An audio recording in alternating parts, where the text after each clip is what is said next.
The FNRad Snowboard Podcast is presented by Vans. Hey, listeners, welcome back to the fucking Rad Snowboard Podcast. I'm Eric Trolson, otherwise known as Shred Jesus. It's great to be back, and I'm so excited for Season 7. I've got trips planned to record snowboarding interviews that'll give you a glimpse into the good old days, plus some legitimate legends in the making talking about what it's like to be a pro snowboarder these days and everything in between. Can't even believe it's winter. I mean, not quite yet, but I've already had turns at Seymour. There's people riding chairlifts in Colorado right now. Tahoe got 3 feet of snow. And I got to see the premiere for the King Snow movie. And it rocks. It's already winning all sorts of awards. I saw it in Whistler. I saw it down here in Vancouver. And you can see it if you live in Calgary, Edmonton, Toronto, Montreal, or Tremblant. So go to King Snow Insta, follow the links, buy a ticket. You will not be disappointed. Also, I want to thank author Jeremy Evans for recording with me over Skype this summer about his new book, See You Tomorrow. The book's about the disappearance and life of Marco Siffredi, who was the first guy to do a top-to-bottom ascent of Mount Everest, and then he disappeared, and nobody's seen him since. The book, it's a really interesting read. I highly recommend it. I also want to thank everyone who's ever left a review for the show on Apple Podcasts or wherever you listen to the show. People like Big Caps, Michaelides, Gordon Faulkner, The Chainer, Music Man 76, Raining Fire Welding, Andrew Wadden, Chester 3000, DJ Nardo 77, GeoPete 77, Johnny Turbo 8, Old Shredder, and Le Big House, just to name a few. I know a few of these guys, and if you're listening to this intro and you just heard your name, I mean it from the bottom of my heart. Thank you very much, you guys. Those reviews go a long way for people finding the show, and also they make me feel the best I could feel in the world. It's pretty epic. I've taken on an intern this year. It's intern Josh. I don't think you'll be hearing him on the show, but you might. He's helping me launch the show on YouTubes and YouTubes. I just said YouTubes. I'm old, man. We're going to have a YouTube channel where we play the audio from the show, and in the background it'll be the sponsors, logos, and some snow falling and stuff. I think it's time to start the show. Season 7 of FNRad is sponsored by Wired Snowboards, the Boardroom Snowboard Shop, Anon Optics, Time Bomb Trading, and Tribute Board Shop in Nelson, BC. Wired Snowboards signed Canadian Super Pro Devin Walsh this season. Devin's Pro model is available at select snowboard shops around the world, and it's selling quickly. If your local shop doesn't carry Wired, make sure you tell them they should. All Devin's Pro models are handmade right here in Vancouver, BC, and Devin's long-standing friendship with Rob Dow, the Wired owner, is the foundation of a partnership that's going to bring you some sick snowboards. Check out wiredsnowboards.com for all the latest Wired news. Support for Season 7 also comes from Grouse Mountain, Mount Seymour, New Greens, the superfood greens drink sourced from North American farms, GoPro, and Volcom Outerwear. Thanks to everyone who supports the show. Legend Seth Wescott kicks off Season 7. Seth is one of the most successful competitive pro men's snowboarders ever. He was a part of the younger generation of halfpipe competitors who put the pressure on big dogs like Brushie and Terje as halfpipe grew up from hand-built ditches to machine groom perfection. Seth competed professionally in halfpipe into the 2000s, and he took an empty slot in Bordercross at the X Games, which started a string of wins that led him to 2 Olympic gold medals. He's currently got a shot at winning a 3rd Pro Men's Baker Bank Slalom in a row. Nobody's done that yet except for the women, Maëlle and Karleen Jeffery. Seth's made the move to Pemberton BC with his wife and children, a long way from where he grew up as a kid.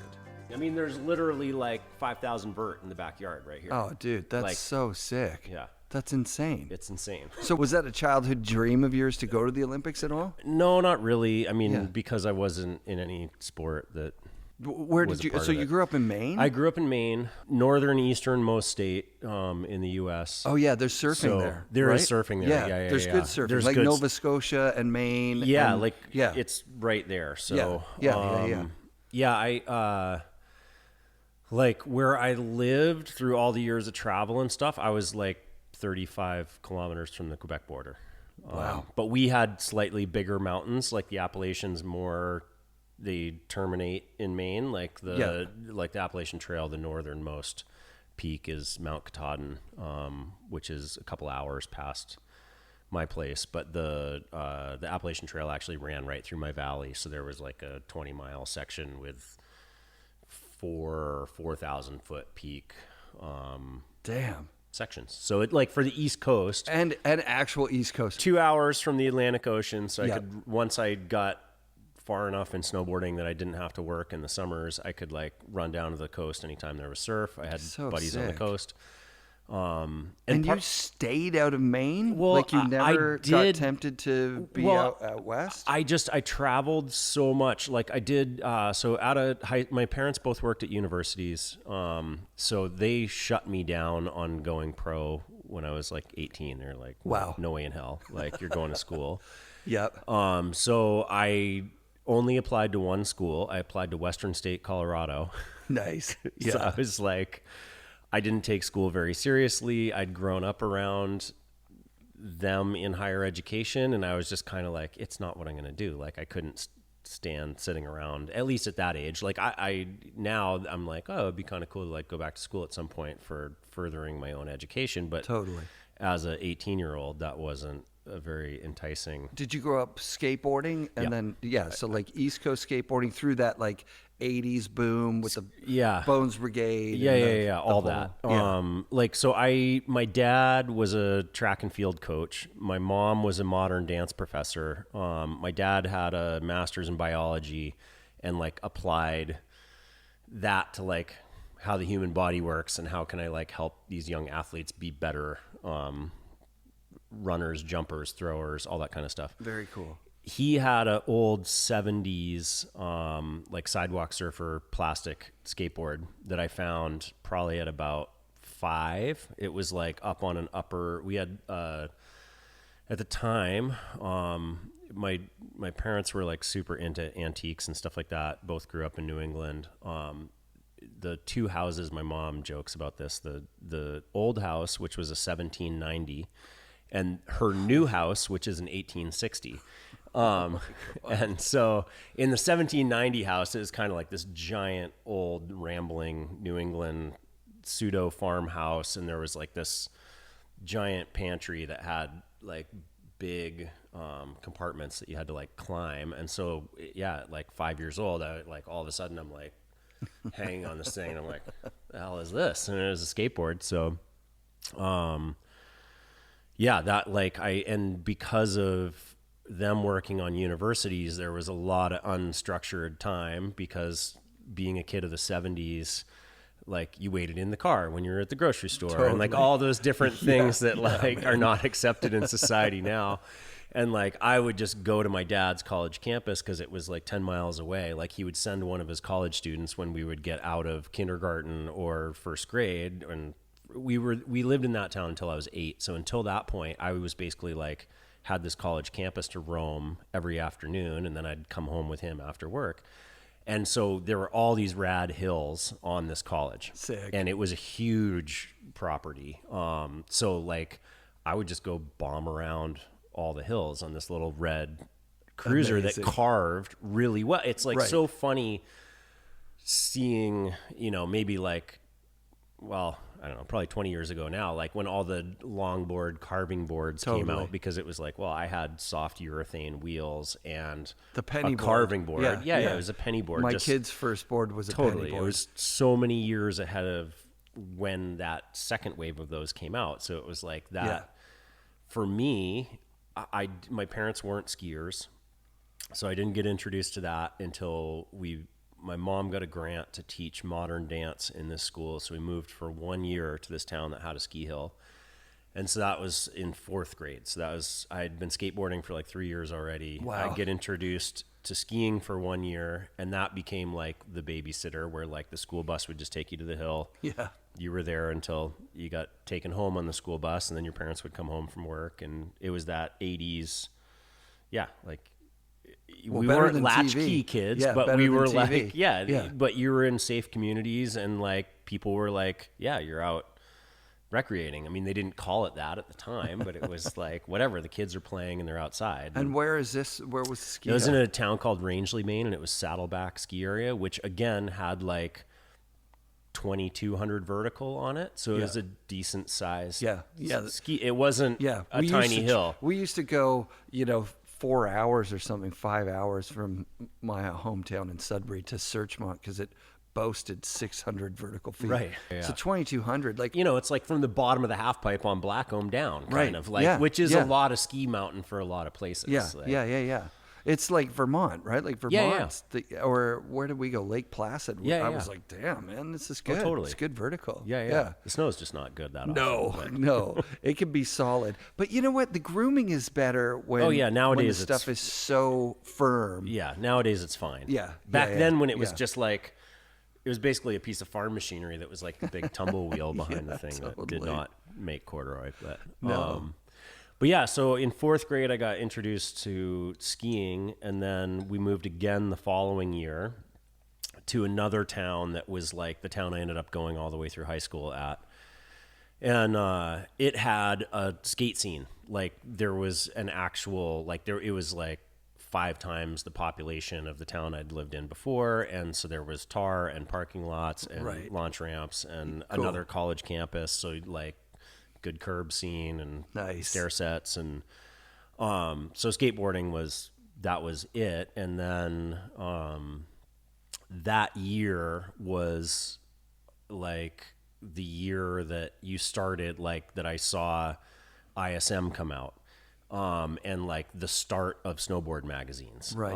Like I remember going to this like Hallmark store that was like the only place that had a magazine rack. And I was going to get Thrasher. Yeah. Because like I knew the day that Thrasher came out every month. And it was like, here's the first issue of Transworld. And then later that year, the first issue of Snowboarder. And so like for me, it was just like, holy crap, like those first initial issues. Like I remember having a number of ISMs and then like, but it was still like paper. Yeah. It wasn't glossy or anything like that. And it was killer. But then, like with those 3 kind of all happened about that time. And because there was a skate scene of different generations there, then, and with that college too, like there were college skaters, when I was in 5th grade, you'd meet dudes who were 20 and totally. They were getting like the first back hills, the first woodies, the first elites. And because Burlington was only 4 hours away, Burton had a outsized influence on what, people were on Burton there because it was the close thing to get. Yeah, that makes a lot of sense. Yeah.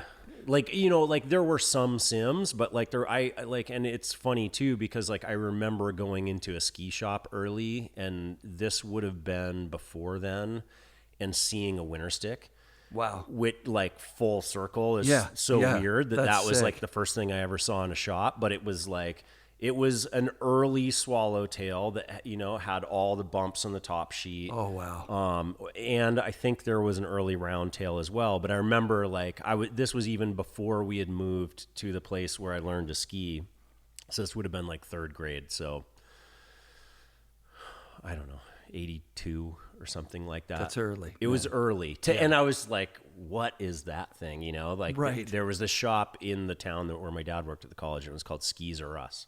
And it was like, I used to just go in there because it was like, if we were at the mall and my parents were doing shit, I was like, well, there's at least some cool shit in here. And I'm going to like go check that out, even though I hadn't learned to ski yet. And I remember like seeing those early winter sticks. How crazy is that? Yeah. Because that would have had to come from Dimitri. Yeah, totally. Like from Utah. He would have had to do a trip out there. Well, or these guys as buyers going to a trade show would have seen his stuff at SIA but bought it, and for sure at that point they would have been intending that someone's going to go backhill because like there was no ski resorts in the state that allowed that yet.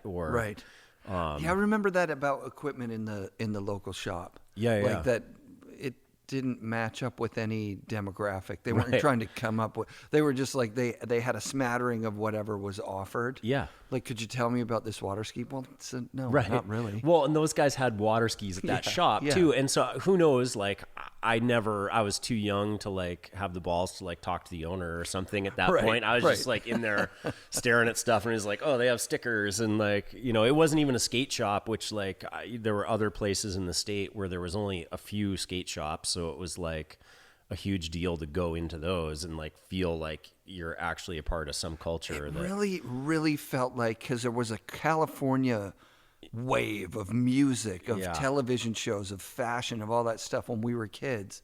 Like, you wanted to do California stuff. You wanted to surf. Like, that was, I remember someone telling me, like, you got to try surfing. It'll change your life. This is in Orillia, Ontario, the middle of nowhere. There's no surf anywhere for thousands of miles. Oh yeah. Well, and it is funny in retrospect too, because like there was, I think it was 86. I could be wrong on that year. Maybe it was 85, but it was like the two movies that came out that year that had that.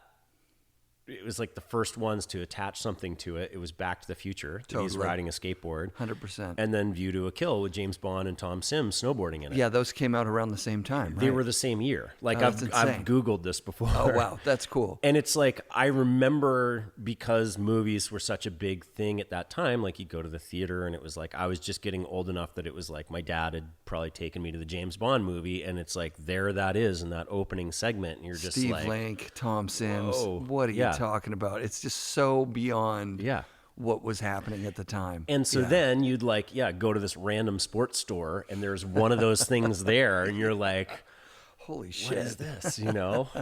That's really cool. I think a lot of people will have that, like a curiosity towards the sport before they do it. You know what I mean? Oh, definitely. Which makes it that much better when you do it, because you're like, oh, this is kind of easy. Like, I remember the first time I snowboarded, I was like, oh, I'm good at this. Yeah.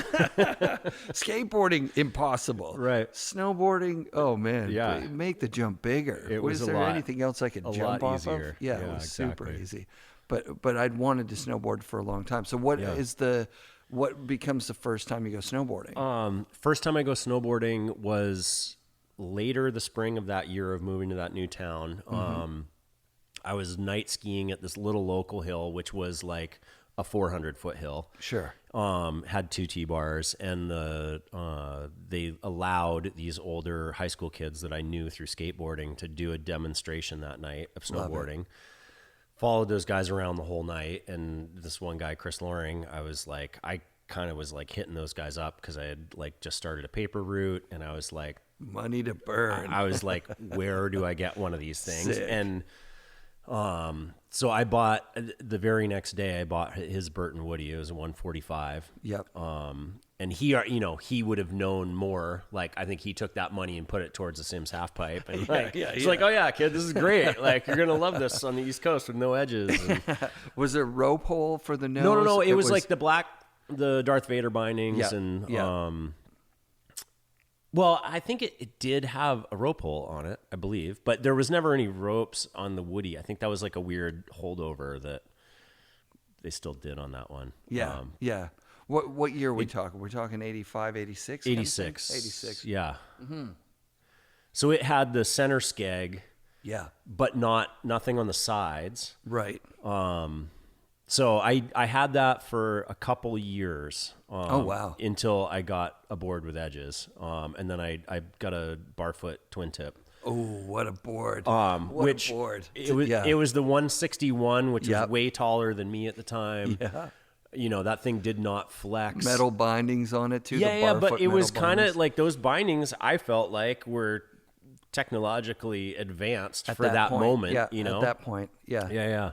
But I had a same group of high school friends. This kid had started a skate shop in the town by that point. Rad. And he was the first one there that had snowboards in the shop. So like I would literally like borrow my dad's 10-speed bike because it was quite a ways out of town, and I'd like weekly ride over there to like put like my next $6 towards it or whatever, and like stare at it and be like, Layaway. It's on layaway. Oh, totally. Man. I love layaway. That's so sick. The place was called the Shred Shed, and I like would commute on, It's a because good I had a name, BMX too. bike, but I didn't have anything to travel long distances. So I would like steal my dad's 10-speed bike and ride over there and put more money down. And eventually Paper route money. got it that winter. Sick. And, Was that a game changer for? Did you get to ride resorts at that point on those things? Yeah, a little bit. I got to ride the resort on the Woody for like a season. The first season was all just backhilling. Yeah. And we had really good hills in our town. Like at the night of that demonstration, the resort or like the town hill manager was like, yeah, over my dead body. And like snowboarding was not allowed there again until like I was in high school, and he literally passed away. So it was like literally like over his dead body. But yeah, wow. you know, is the whole like, oh, next you're gonna want to ride the lunch trays and all this shit. And Sure. like, just that early. You know what? They weren't wrong. We weren't that great of guests, to be honest, in those days. No, maybe not. But something like that was literally a community-run hill. You're like, dude, there's at least like 20 kids in this community who'd want to do this. Our Right. parents' tax dollars are paying for this, Absolutely. the operation of this place. So it was like a funny stance to take. But Sugarloaf was 42 miles up the road. Oh, that's not that bad. And they were already allowing it. And I could like, you know, I had some friends' parents who were skiers. So they were going up there every weekend anyway. So I could like bum rides and go. Perfect. And yeah, That's that was my actually entrance. Yeah. That's the way it's got to work, Yeah, right? yeah. You've got to have access somehow. And you have to have access kind of regularly, you know?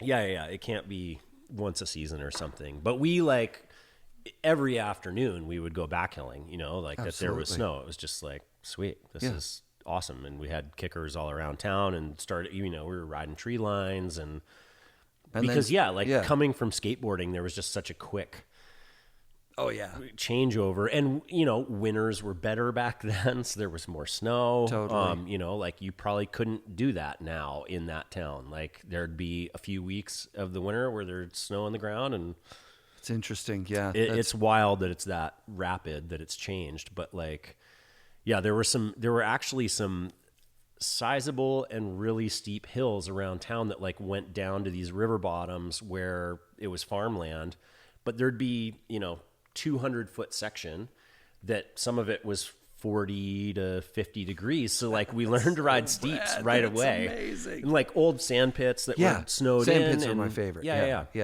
So it was really cool to do that. And I had a friend that, you know, his dad and he had a snowmobile. So like, they lived right across from this huge farm field where the steep hill was. So like they would try to like get me off the water ski rope, and they like did water skiing in the summers too. So like, I got used to speed really quickly because like they'd have me going 75 miles an hour on this Burton Woody across this field, and I'd just be like, this is sick. Yeah, you know? So that's incredible. Yeah. So you were actually exposed to some of the stuff that like you don't equate with Maine. You know what I mean?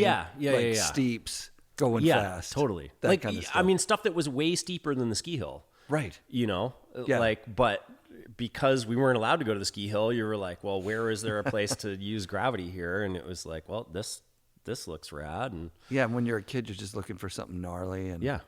Was it basically like skating in the summer, snowboarding in the winter? Yeah. And New England had a really good scene. Like we benefited from what was going on there. You know, like I got into, I think I was 13 when I got into competition because the New England Cup was going on. Right. So like Richards, Brushie, Jason Ford, Noah Brandon, like that generation was the generation older than me. Yep.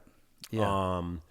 And I missed crossover with those guys by just a couple years because they were on to World Cup and whatever else. Like, you know, Noah moved to Utah to ride powder because he got it early. And so there was, again, like somehow my parents would just like at 13 be like, oh, Tony's going to take you to Vermont for the weekend. And this was the guy that owned the shred shed. And he was 19 at the time, you know? And so like, but they're like, all right, cool, whatever. Yeah. And so I started competing, and there was such a infrastructure to the competition setup then that just created a pipeline. And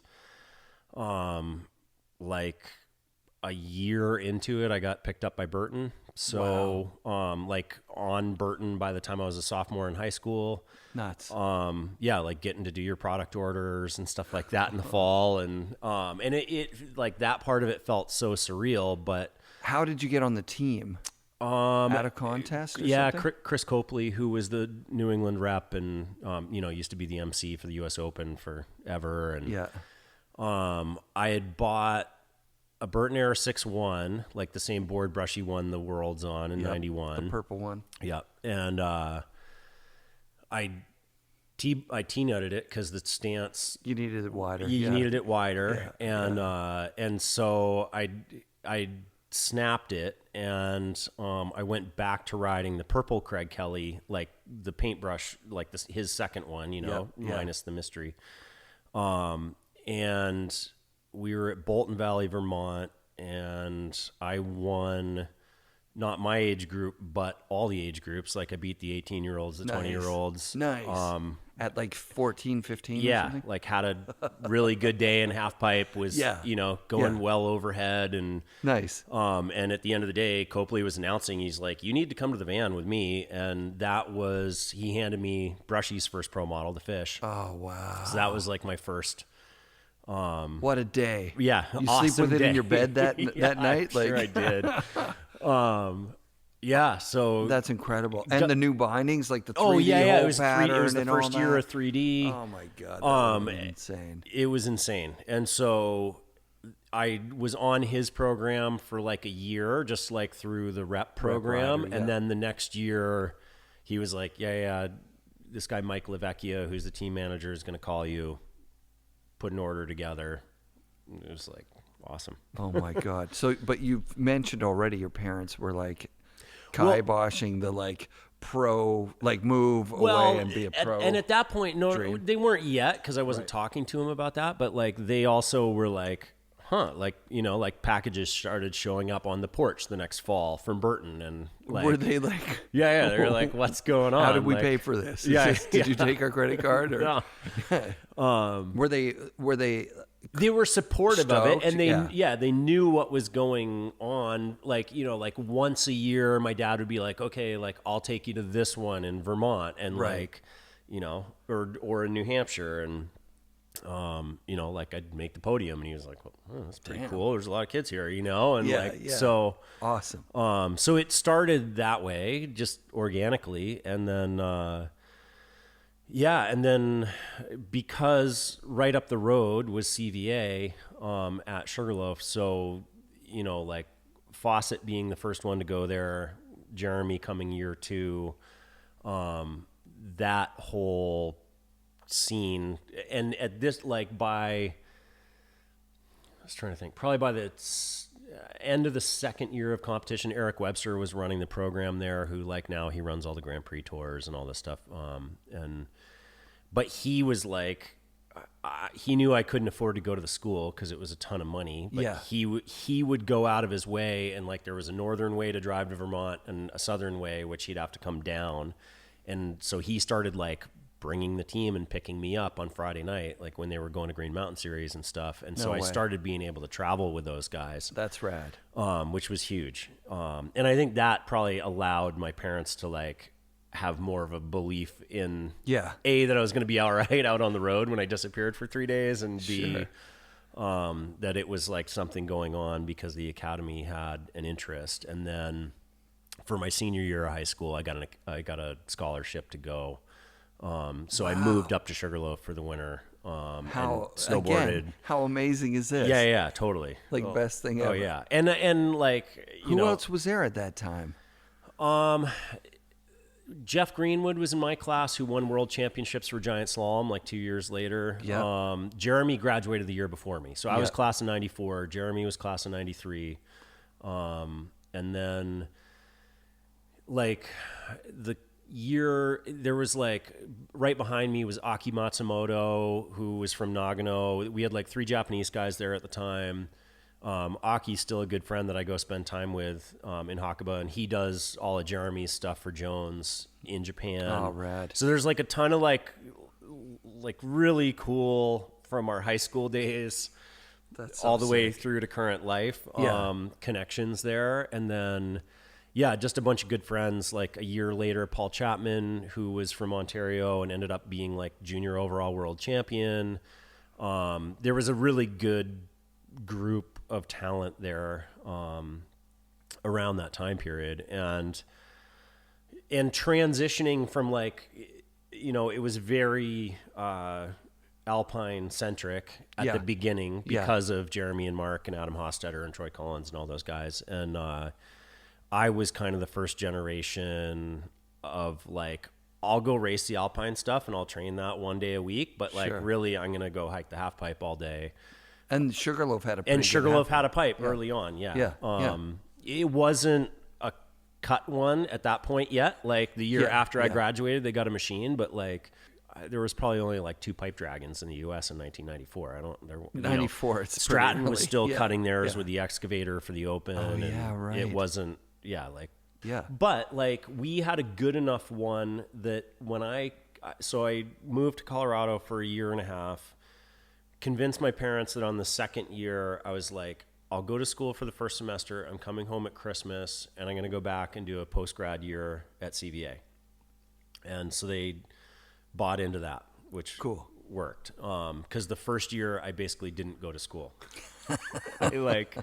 I moved. You got to tell me, what was it like it was awesome. What year would that be? The 94-95 winter. Oh, what a great time. Crested Butte had an epic year. It was the first year of the US Extremes there. So like I jumped right into like free riding in that. Like the week of the Extremes, we had a 4-day storm where we got 109 inches and they held all the venues for us. So we had like, oh my God, unbelievable. Like for me to like transition out there and like we like that fall, I had a buddy who had an old 70s Toyota Land Cruiser.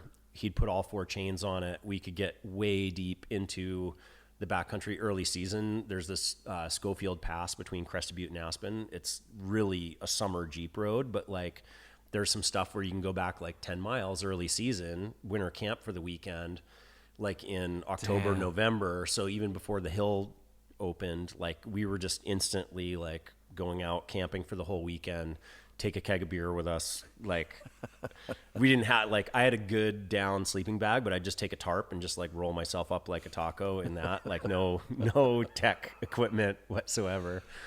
But we were having a blast. And then the local shop there, the Colorado Border, who like Chris Ingelsman rode for and Barrett Christie rode for, and like had a whole crew. The owner, Seth Wiener, took me on, like, I just like showed up like, like first weekend of school in September. And like, it was the first time I'd driven up to Crested Butte and I was like, hi, I'm Seth. I ride for Burton. I want to like ride for your shop. And he was like, all right, sure. Like we had the same first name and he knew nothing, but he just like took a chance. And then, riding for Burton's at that time, it was a pretty big deal. It was a pretty big deal. Yeah. And so then I all of a sudden had an in there and, met a bunch of guys through the shop that would show me around the hill, learned the hill quickly there. And then like that year, I had some early opportunities, like got an opportunity to film with a group out of, Hood River, Rod Parmenter.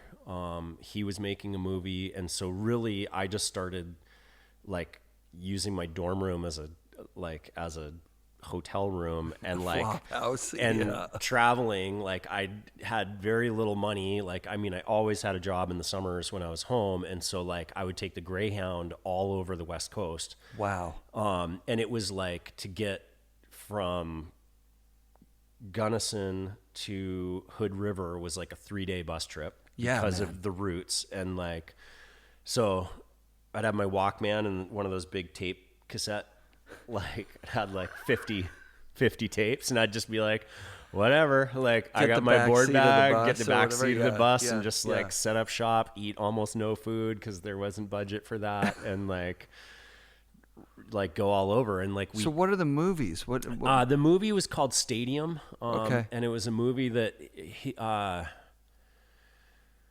I forget what his film company was called. He was really like a windsurf film dude. Because Hood of the River, gorge. obviously. Yeah. And like, who were his guys? Like, Risto Scott was in it. Sick. Like there was a bunch of like, he knew a ton of Pacific Northwest guys. Cool. Matt Donahue. Nice. Steve Adkins and Weege from Baker. Like Craig was in it. You know, That's like incredible. Yeah, it was like a random. Yeah, no, there was lots of random. There was movies lots like of that. random movies at that time, and like so, yeah, like I got this opportunity, and I was like, hell yeah, like I'll travel, you know. So like we came up here to film. Like my first film section was coming here. I'd never been here before. Came to Blackcomb, hitting the quarter pipe, hitting the wind lip, riding the first park jump shack. You know, there was only one shack jump at the time. Yeah. Like I don't even know how long they'd had the park before that, but yeah, we came up here, like went to the boot the first night. I wasn't even, I think I would have been 19. Yeah. So it was like, you know, eye opening for me, and like 2 years before I could drink in the States. And yeah, like just got on that program, and that spring, like I was riding for Twist Clothing. Sick. So this predated Super Park, but Snowboarder did a house at Mammoth. And so I got to go down and shoot with Justin Hosnick because of the Twist connection. Yeah. And yeah, just kind of like was like, all right, I'm just doing this. Twist was sick. It was so good. awesome at that time. If somebody's going to reissue anything, they got to do Twist. Whole collab of where those guys were at, like between Justin and Trent and Troy Bush, and the artwork and like the kind of like Japanese influence on all that, and the cartoons of all the team members, and so yeah, like I got a double page in Snowboarder hitting this backcountry quarter pipe from Justin that next fall, and like the movie came out. It was my first. Like I'd had a small shot in SNO board, doing a crooked cop at Sugarloaf. Nice. But yeah, it was like I got a 2-page spread with Hosnick in the first fall issue of Snowboarder, and I was just like, I'm not going back to college, Mom and Dad. Like I am doing this. Did you have photo incentives from Burton at that time, or were you still? I was actually off Burton for about a year and a half. Okay. I didn't know that yet. Like when I'd showed up in Colorado. Yeah.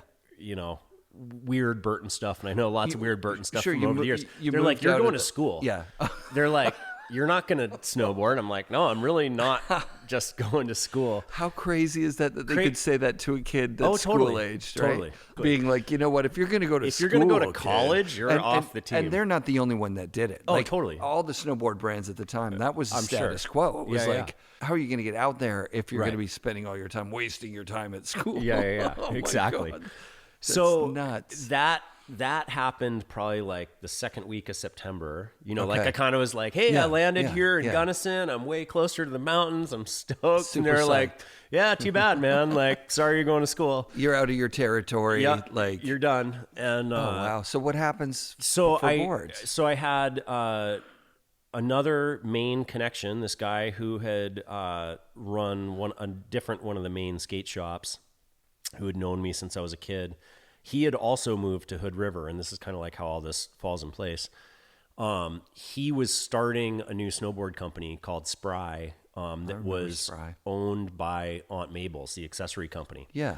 And he just he called me up and he was like, hey, I think you're riding for Burton. Like he must have called my parents to get my dorm room number. Cause literally there was a phone message waiting on my dorm room phone. And, he's like, yeah, give me a call. I think I can pay you some money every month. And so that was like, I was like, perfect. I just got cut. So let's do it. And then, so he is who set up the movie thing through Parmenter.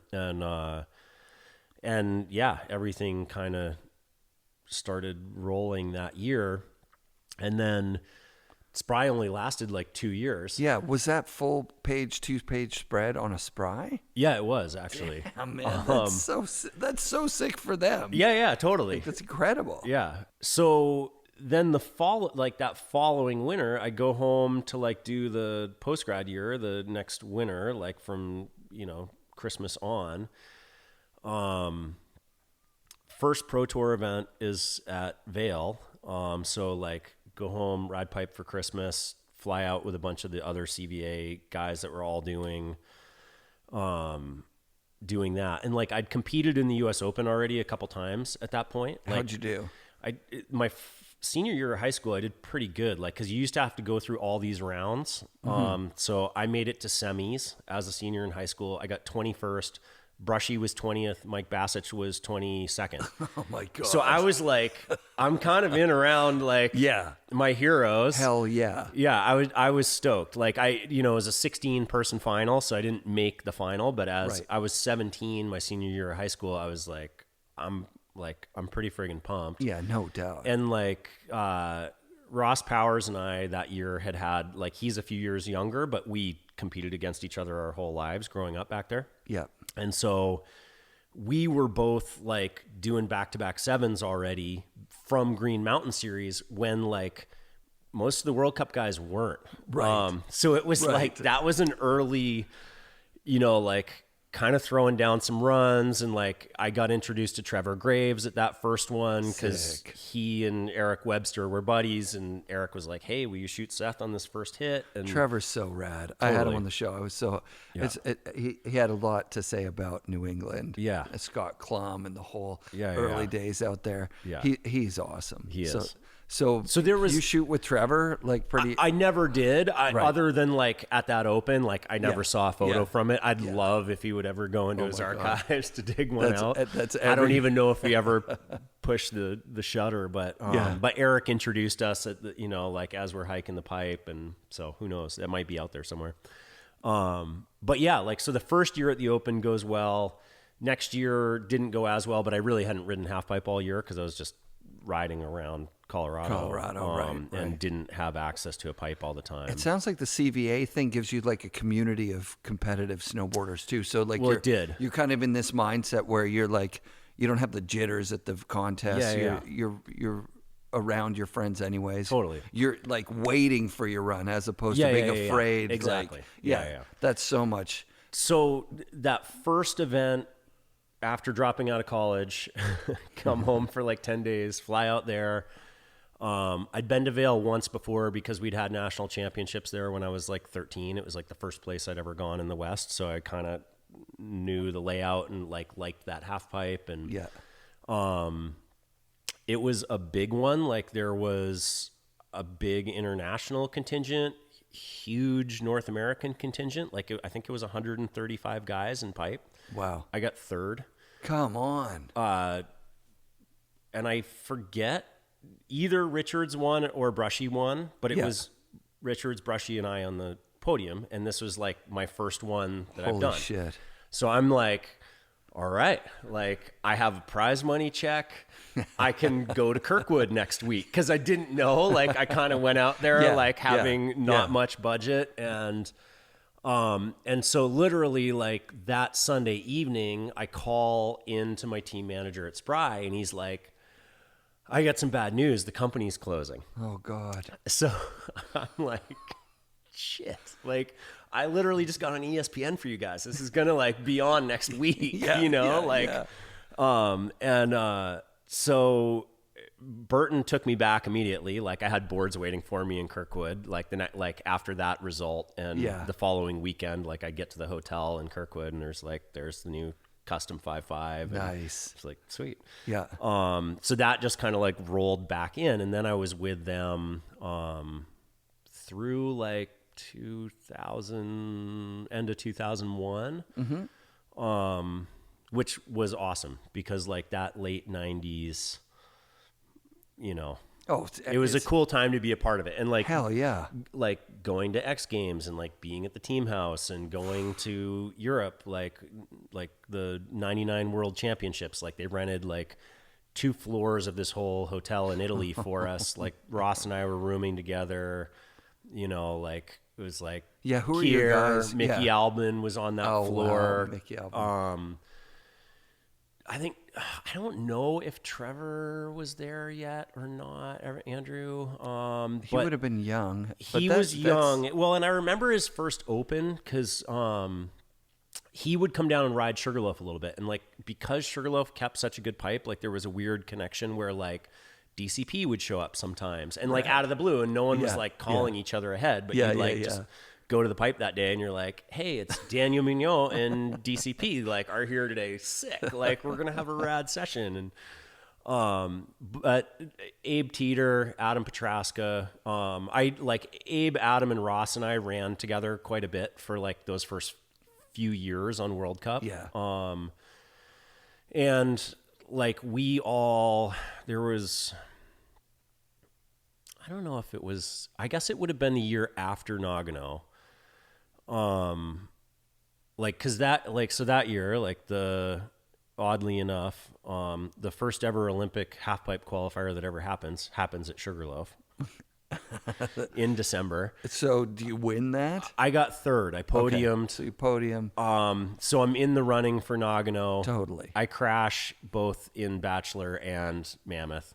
So you didn't make the team? No. But like was in the hunt legitimately. Totally. For Nagano. It was such a weird time in competition then too, right? It's not like it is now where you just accept that the Olympics is a really big deal in the snowboard community. And no one knew what was going to happen that first like time around. Almost like a second tier thing a little bit because of there was... Totally. Well, and we like, I look at it, especially at that age, like early 20s, like it was like being a journeyman that like, this is how I'm making a living right now. Yeah. I don't have any family money. Right. I have no other, like, I've dropped out of college. Right. I own a $1,500 Volkswagen. Totally. And I am committed to doing every event I can. Like, doing all the Vans Triple Crowns. Those would have been fun. Those were awesome. Oh. That was an amazing. Yeah. That put Vans back on the map. Well, I remember the first one that was at Breckenridge. Yeah. And it was like, you're like standing in this registration line and it's like, all the Euros are here. Yeah. And like everyone's here. Like the whole friggin' world is here. Yeah. And like it was like crazy, you know? And because like I didn't do the first X Games. I did the second one through I don't know. I think I did 18 years of them. Yeah. Like, you did a lot of them. I did a lot of them. Yeah. And I didn't do them as a border crosser originally. Like I was going there as a half pipe guy. And oddly enough, like the second one, which was the first year in Crested Butte. Yeah. I was there to do half pipe. They're like, hey, we've got 3 open spots in border cross. Who wants at it? And I was like, oh, I'll do it. And and you've trained gates, so like you know how to go fast. Totally. And like, and there was no stigma around it in any way because it was like Terje had actually just beat Palmer at the World Championships the year before. Right. You know, like it was legit. It was legit. And because I still hadn't done a Swatch event yet, I hadn't done a ISF border cross. I'd done ISF half pipes in Europe, but I was like, I'll do that. And then I ended up 3 spots. Totally. Sure. I ended up making the podium. Like Palmer wins, Jason Brown's second, I get third. And I'm like, holy shit.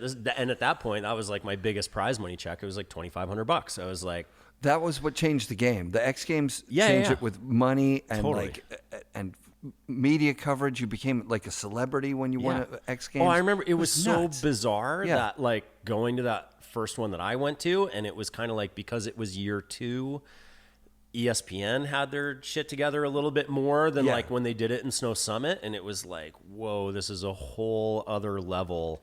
You know, it's not just like a guy in front of the start thing of the half pipe with one camera and a guy somewhere on the... There's like storylines of the people that won last year. Cameras, there's like, you're getting sat down for interviews. You're like, holy shit. Oh, that's so sick. A whole other world. How'd you do in the half pipe at that one?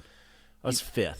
Yeah, so you're almost there. I was thinking about the fact that just when you're talking about the Vans Triple Crown and saying everybody's there, when you talk to people that really competed at that level, right? Like when your podium includes Terje or Todd Richards. Yeah. Both those guys have said on podcasts that you know, you don't care about the Olympics. The best guys aren't there. Yeah, totally. You care about these like events where everybody's there, and then who's going to win. Yeah. Like I want to compete against Terje wants to compete against Todd and Craig when it was Craig. Right. Actually, I think Terje never beat Craig. I think that was a thing. Was it really? Yeah, Craig held it against him forever. Craig sneaked out. He snuck out right when. He's like, you know what? I'm going to go out on top. Yeah. Well, and that's like, so the first event that I saw, and I had done some New England Cups, but the first pro event that I saw was the 91 US Open. Okay. My dad took me and my best friend down. My dad knew a family who their kid had run track for him in college. So he had a place where we could stay like 20 minutes away. Nice. Craig was in that final. Jimmy ended up winning, but it was kind of like, it was one of Jimmy's years. But it was like, they kind of had this weird like bracketing. So it ended up as this like super final where it was Andy Hetzel, Jimmy, Craig, and I forget who the fourth was now. Jacoby or it was someone like, but we saw everyone, you know, and like, I still remember like Palmer is the first guy that I saw, like where you're actually seeing a professional snowboarder for the first time in your life, like not in a magazine. Totally. Like I come up through this underground thing and it was his first year of having the clown board. It was turned around the other way so you could see the American flag base. And I just see the Sims base as I'm like coming over the top of these stairs and I'm like staring at it. And then I like look over and he's doing this weird, like one of his goofball faces back at me because I'm just some kid staring at him, you know? I love it. And then I'm like, holy shit, it's Sean Palmer, you know? And it was like kind of that realization, like where it was like, I knew I was going there to like watch these guys snowboard, but you kind of somehow didn't realize that they're all going to be there. Yeah. And that's so sick. Yeah. And seeing Craig ride half pipe, you know, when he's live that 91 year. 91 is Craig's year. Yeah, totally. It was a great year. Did you ride with him at all when I never during got the Burton to stuff? Yeah, no. It's a big team and huge team. I wish. And he's gallivanting, and but I mean, you were close when you're in Hood River because Oh, totally. He's based out of Bend around that time. Yeah, I think that was before he had come up to Canada. Yeah. Oh yeah, for sure. Yeah, I think it was too. Yeah. But that he was probably still Glacier, I think, too. At that point. Yeah. Totally. So what happens on the 98 year when people are going to the Olympics? Do you feel like was there a feeling of like, fuck, I should have made it, I could have made it, or it was a feeling of like it was a possibility. Yeah. You know? Yeah. And like I didn't really feel that let down because it was like there was so much going on. Yeah. You know, like I talk to kids now that, you know, like whether it's someone I'm mentoring or like someone I know that's just the younger generation, and like they can't fathom how much was going on, you know, like we would start competing like the 10th of November and there would be an event somewhere in the world every single weekend until the end of April. Right. You know, like West Beach Classic or something up here, you know? And it was just, there was so much money available in that late 90s as a competitor that you could be a competitive snowboarder. And it's like now there's like 6 World Cup events. Yep. And there is no pro tour below that. There's no like, we used to have like secondary pro tours. Like for a while in the late 90s, there was the American Skiing Company bought up all these New England resorts. Sugarloaf was one of them. And I sat on this board of directors for a little bit to like help them with snowboarding. And it was when Burton started the Learn to Ride program. So like I sat in on those meetings at Burton for the first time. I got to be a poster boy for that, like for the Learn to Ride programs. That's rad. Me and Johnny Mosley, like nice. The year after he won Nagano. And, but then they started like a different other pro tour just at those New England resorts. So if I had a weekend off, I would go home to New England, drive to whether it was Mount Snow, Killington, Sunday River, Sugarloaf, and there was like you'd have a big air, a half pipe, and a border cross. The big air would be under the lights on Saturday night. Half pipe was probably Saturday. Border cross was probably Sunday, and you could walk with like $3 or $4 grand prize money from a weekend again as like a 21, 22-year-old. Yeah, man. And you know, like they'd give you free hotel rooms if you'd come do it. So you didn't really even like have any cost other than your gas money. Unreal. And that went on for like 2 or 3 years. Yeah. So there was like this little window. And at that point in New England, especially, every resort was competing with each other to have a better half pipe. So there was like 19 or 20 half pipes in New England that were cut every day. Can you imagine? And like, there aren't 19 or 20 half pipes in North America Not now. in North America, not Yeah. in Canada and the U.S. combined. And this was in a 6-hour driving circle. And like that explosion of talent, like that was Kelly Clark, Danny Cass, Kiera Dillon, Ross, myself, Lindsay Jacobellis. Like you look at, it's the golden age of there was competitions. this awesome. amazing window that New England provided. What was your size? My last year, so I maintained a quota spot for the U.S. on World Cup through the 2003 year. Okay. So that was staying top 16 in the world. Wow. Earned you a spot. And like that year, 2003 World Championships, I was one of 2 Americans to make the pipe final. We were in Kreisberg, Austria. I ended up 9th. And the writing was on the wall as far as like me at 185 pounds at that point, almost 6'2", versus like, you know, we'd have training camp at Hood in the summer and like watching Sean at 120 pounds and Tiny being able to flip and spin. Like, I just saw that was the writing on the wall. That 2006 for him was the first year that he won it, or no, he didn't make 2002.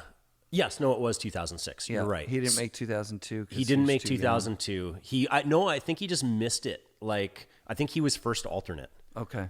Holy shit. He hadn't quite come into himself yet. You right. know? And so in 2003, what size the pipe? 18 feet? 18. Yeah. So did you prefer 18 over 14? Like as they got bigger, did you every time did you step up and you're like, okay, this is even better because we can go bigger now. You can go bigger. Like like that night in Kreisberg under the lights. Yeah. We had Thanos Karidos, who is the creator of Dominator. Rad. He was doing my board, and Rad. it was like all you could do to keep it under your feet. It was so slick, you know. Like I had I was coming up for a Hawken on like 3rd hit, and just kind of like it just came out from underneath me, and I didn't get my throw, so it was like I was probably like 12 feet out, upside down, no other rotation, and I landed like upside down, like shoulders cleared the lip by an inch, and I just landed like no impact down the transition. Nice. Came back to the top. I was like, that's fast enough. You know, that was like the last practice run before dropping in for finals. Oh it was my like, God. You've nailed it. Like I'm going bigger than I've ever gone. Yeah. And it was cool. That's and then so rad. I had a couple, the 04 season, I did a few more World Cups. Like I did World Cup finals in Switzerland at Arosa that year, and had I was scaling back my technicality. You know, it was like a little bit of like following Terje, being like, of course, like the friggin' gymnastics riders, and that. I'm like, you know, it is way more fun to just like really tweak some straight airs as big as I can, of course, and simplify things. And I remember like I'm hoping someday I can like find someone at Eurosport to like find the footage from that, because I never saw it, but it was like the biggest air to fakies I ever did. Rad. You know, just like such a good feeling, and then kind of being like, cool, like I'm out of this cycle. I don't have to maintain the spot anymore, because like this next generation is coming through. Yeah. Which was rad. I mean, that's a pretty long. It was a good run. It was a good run. 94 U.S. Open to 04. Yeah, man. Of being in pipe was a cool. And that's the best years of pipe. That's where everything moves. Yeah. From, hand dug, small, shitty to like 18-foot, like perfect pipes. Yeah. Have you ridden? Obviously, you have like some super pipes at 22 feet. How do you feel about? They're rad. I haven't gotten to do it in good conditions. Like, I was down in Cardrona. I don't know, probably like the summer of 2017, and dropped into theirs, and it was like, wow. Is it like riding a bike, or is it like this? Well, it's a little bit huge like compared riding to, a bike, but it's also like I am going so friggin' fast, and like, and then you're like, you barely cracked a lip. Yeah, You're like, yeah, you'd be like, I have to go so much faster, and Yes, and like yeah. having a few runs, where you're like, oh yeah, no, I am going huge now, but it was like crazy the pace change. Yes. From Yeah, an the 18 speed. to a 22. yeah, it's got to be insane. Yeah. There were still some years where, like, at certain venues, like, I remember Drew Nielsen and I, like, we'd just kind of, like, be like, hey, we're forerunning today, you know? And, like, going and just, like, the contest is going on, but we'd, like, poach it. And, like, Ross and I had a, like, that, at my last best pipe session was same thing. Like, Ross was racing border cross now at this point. This would have been 2000, I don't know, maybe 11. We were in Italy for World Cup finals, and they had a really nice soft half pipe, and I was actually riding it on a Burton Fish. Rad. And just like going really big on a Burton Fish in perfect corn pipe conditions. And I think like half the kids that were riding half pipe at that point on the Fist Tour, like, didn't even know who Ross was riding it. You know, he's like doing huge McTwists and stuff. Wow. And they're like, who's that guy? Like, he's friggin' the champ. Yeah, exactly. It's crazy. Like, so I started this podcast like 7 years ago. Yep. And I remember for the first couple of years, the theme really was, we don't look back, you know, we're always kind of looking forward for so long. Yeah. But so we haven't hit at all any border cross racing, really. Like, so you get this call to border cross as just a like, hey, do you want to do it? Yeah. Had you ever done border cross? I had done a one couple? grassroots event in Maine. Okay. Like in 96. Okay, that's really early. It was really for early border for cross. that. Yeah. Like I know Jay Bomber was talking about the West Beach Classic. He did a kind of precursor to border cross. It was like an obstacle course. Yeah. Right? Like you had to swing on a Tarzan rope or something. Like it was like literally not what you think of as border cross. Totally. Palmer, by the way, claims to have completely created border cross when he went to France with He's told me that story many times. Yeah, right? Because Palmer and I traveled together for a few years. Of course. And which was so rad, being like so much later, because he kind of like was away from it for a while and then stepped back in. Totally. Because he really wanted to go to the Olympics. He wanted to go to the Olympics. Yeah, really bad. But yeah, they like the story that Palmer tells me is they were living, there was like kind of like a closet in the bottom of the stand for a ski jump in Sham. Insane. Wow. And they were like camping. They're like, they found this room where they could camp in the bottom of a ski jump. And he was like bored and like built a, shoveled out a course there. And I was like, oh, I got something here. Like, yeah, this would be fun. This would be cool. And then I think he was just talking about it. Yeah. With one of the Swatch guys. Yeah. The Swatch guy's like, this is money. Yeah, totally. And then like trademarked it or something. Yeah. Fuckers. Yeah. Exactly. Palmer's got to be one of just I as big a fan as I am of Craig, I'm also that big a fan of Palmer. Totally. It's kind of like, being a child of the 80s. Yeah. Movies would pit like a Tony Hawk versus Christian Hosoi. Yeah, exactly. That was their battle. It was, and like that Breckenridge halfpipe where Palmer won. Yeah. And that was a actual legitimate snowboarding rivalry that, like whether Craig felt that way about it, or I know Palmer felt that way about it. Sure. And I know the media made something of it, but it's like the good versus evil, the Kelly versus Andy, like in surfing, like it's like, it's all that. The Palmer taking bong rips instead of training, right? Or Jack Daniels or whatever it was. Exactly. I just, I'm drunk and I'm going to win it. Yeah.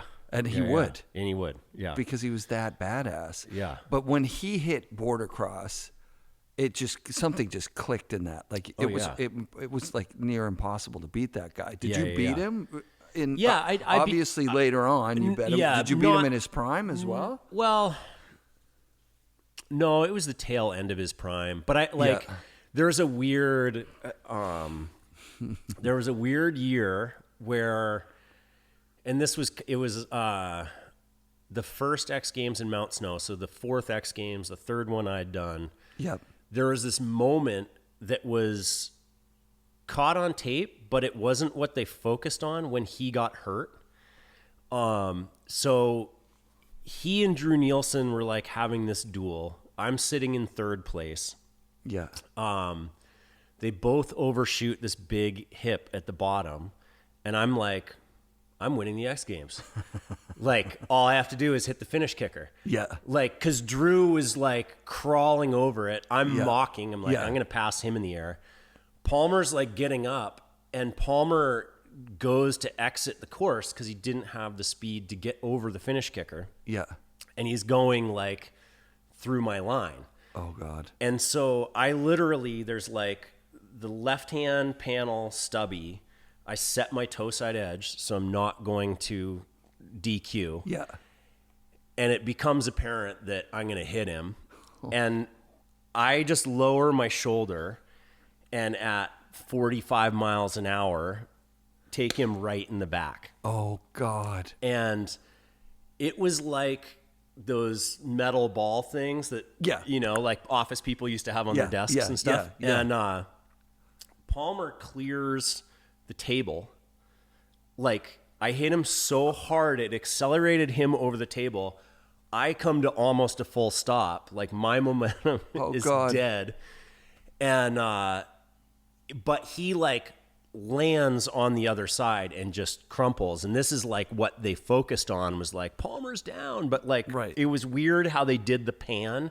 It was like almost out of frame, the impact. And, so it actually like popped ribs off his sternum. Oh, fuck. And, he like, and so this, I didn't know him well at this time. I'd met him, a few times.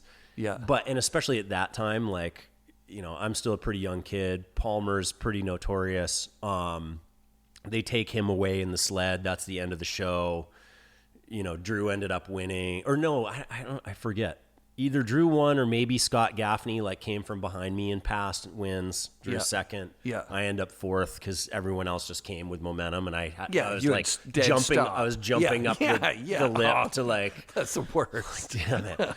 And you're like, I'm winning this. Too. I know. I was like, here it is. I'm gonna win. It's like third time's a charm, and so like I break his ribs and don't see him again till the next year. And then like there's a story going around by the next year that it's like, Palmer's going to kick Wescott's ass. Like the first time he sees him. Oh, no. And I'm like, never been in a fight in my life. Like, I'm just like, oh man, this is like kind of freaky. Yeah. And so the first time I see him was X Games the next year. Oh God.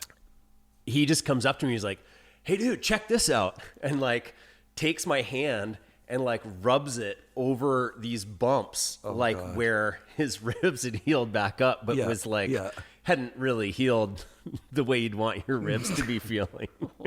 And he's like, oh man, like that hurts so bad. And he's just like totally cool. Everything's good. Yeah. He's such a nice guy. He actually is he is. And I don't know who started the rumor that he was going to kick my ass. And maybe he had just to like fuck with me. Sure. But why not? Whatever. But he's never been anything but nice with me. And we've had a lot of fun on the road over the years. Of course. Oh, that's dope, man. Thanks for sharing that story. Cause that I can't believe you ran into him like full gas. Oh yeah. So does he play any role in you like taking border crosses, like, because at some point you just become the border cross guy? Yeah, I mean, so what happened at that 03 World Championships? I'm in half pipe final. Next day is border cross. Delarue ends up winning his first World Championships. I'm second. Drew Nielsen's third. We're in the press conference. Austrian media is like, hey guys, like it was announced yesterday that snowboard cross is in the Olympics. Sick. And we're kind of like all looking at each other. And we were also, this was like the first year we had done FIS because ISF had died the following spring. And R.I.P. ISF. Yeah. Man. And we were not into doing FIS. And we were also like, we're like, hey, look, the ISF won the FIS World Championships. You know, we're like, we're all full fuck FIS at that point. Yes. And like, there was a ton of animosity about it. But we also like kind of look at each other and it's like, well, it's kind of cool that in 3 years, like we could be doing this for Olympic medal. For an Olympic God medal. damn. Yeah. So that like put it into my head where it was different than like, you know, the first time around in Nagano, it could have been a possibility that I could have, you know, got on a 3rd or 4th spot for the team for a pipe, but being like, well, I'm the best American at this and Sick. I'm going to friggin' work my ass off these next 3 years. And so then 2 years later, World Championships is here at Blackcomb. I win the World Championships a year out from Torino. Going to Torino as the world champ, and like I had qualifying go my way early, like down in South America and Chile in September, but then kind of like a bunch of things just hadn't gone great, but I knew I was riding really well. And you know, like a week before at X Games, I don't even really remember what happened that year, but there were a bunch of years once it moved to Aspen, like where I won time trials, sometimes by big margins. Yeah. Things just didn't go right in the heats. Like, so I knew like, I'm like, well, if I'm riding this by myself, I'm the fastest guy in the world. Right. If other people run into my edge or like, you know, like a lot of shit can go wrong before you get up to speed. It's such a crazy game. Totally. And there'd be super frustrating times like that. Somebody grabbed your jacket or stuff. I guess at the pro level, you're not really touching. You're not really touching, and like out of the say like the top 15 guys in the world were really clean, and like you know, me and Delarue and Drew and like Uli Kestenholtz at the time and like different people, like we'd even talk to each other on the course. Like if you were on someone's heel side and they couldn't see you, you'd be like, hey, I'm here. You know, because it was especially in early rounds. And this was a little bit of like what Drew and Zav and I talked about it a bunch of times where we're like, yeah, we want to beat all the FIS riders. Like we don't want someone from FIS to win these events. Like the guys who had committed to FIS early on. Absolutely did. So we would literally like work together during the early heats. Because there was a feeling that the FIS guys were kind of second tier for me. Totally. I remember that. Totally. The FIS was not as good as the ISF. Yeah. Like you wanted to win the ISF. Oh yeah. That was like world champ. That was being the world champ. Yeah. Like, yeah. And so like it's that. You know, that started to shift when there was no more ISF, but we were still like, well, fuck the FIS guys. We still want to like have the ISF riders win. Yeah. And so, yeah, like, so we would even just talk to each other in heats and be like, all right, yeah, like we're going this way, like high, low, whatever. And like work your way through. And then it's kind of like, yeah, once you get to the finals, you're not going to say anything to them because you want to beat them in the final. Totally. But like, it was like, there was a feeling between amongst a bunch of us where it was like, yeah, let's like keep showing like who we are as snowboarders and like present this in the best way possible. And sick. That was like not to let the FIS guys. Like I remember feeling like the things that you'd have to do to be world champion in half pipe was you legitimately had to be Shaun White, like a little kid. Totally. That's done it their whole life. Yeah. And then border cross was kind of like, no, if you're really fast, you can probably win. Yeah. It felt like a little less technical to me personally. Yeah. Doing a bit of freestyle and then going to border cross. Yeah. Almost felt like retiring from the kids game and going into like going from checkers to chess or something, you know what I mean? Like, but also it didn't come with the celebrity. Yeah, I mean, I think when Swatch and ISF died, it lost that part. It was still like the top tier of guys, like trying to go head to head with Xavier Delarue. Right. It's like, legit. Dude. It's legit. Like it was, you know, like we went 3 world championships in a row. He won, I was second. I won, he won, I was second. Yeah. And it was like we had some unreal battles and like we're drinking buddies after and like super fun. And also like, yeah, like really damn hard because like snowboarding at that level. And he was also part of a crew of Europeans that pulled me into Big Mountain.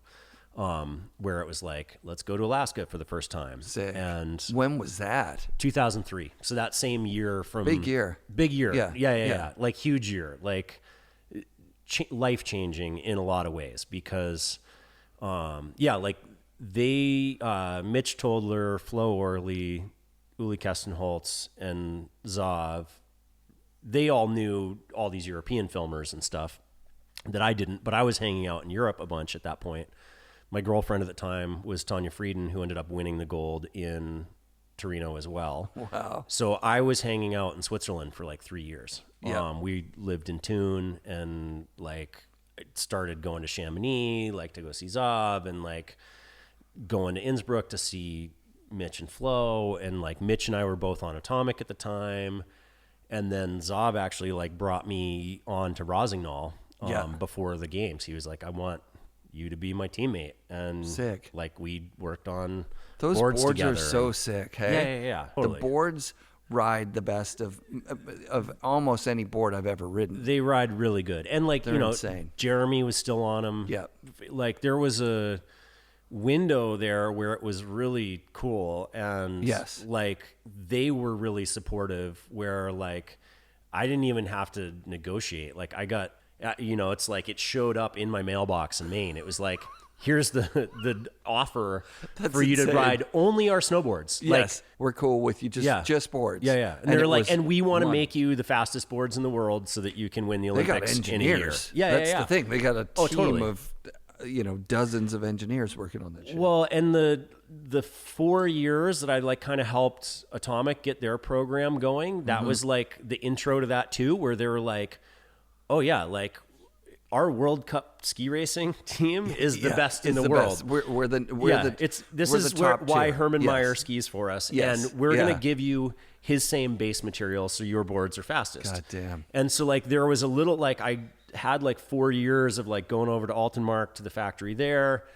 And then basically like Rossi just offered me more money and they're like, we'll do the same thing. That's and it was like, all right, perfect. Holy shit. Yeah. That's incredible. So there was that window of time. And then they also were like, yeah, like we're supportive of, like you going to Alaska and like we'll pay for the photographers to go and stuff. So there was like, is this post 2003? Is this like the first? Because so the first trip in 2003. 2004 is like everything. The bottom falls out of everything, and people aren't getting paid anymore. Well, and you're signing this lucrative deal with Rossi. Well, and like because the Olympics were coming up, all of a sudden, like through my agent in the States, it was like, here's Visa's going to pay you and Sprint Telephones is going to pay you. Oh my God. And like these non-endemic sponsors that all of a sudden I'm like, wow, I'm making like $200 to $300 a year. Like I don't have to do anything else.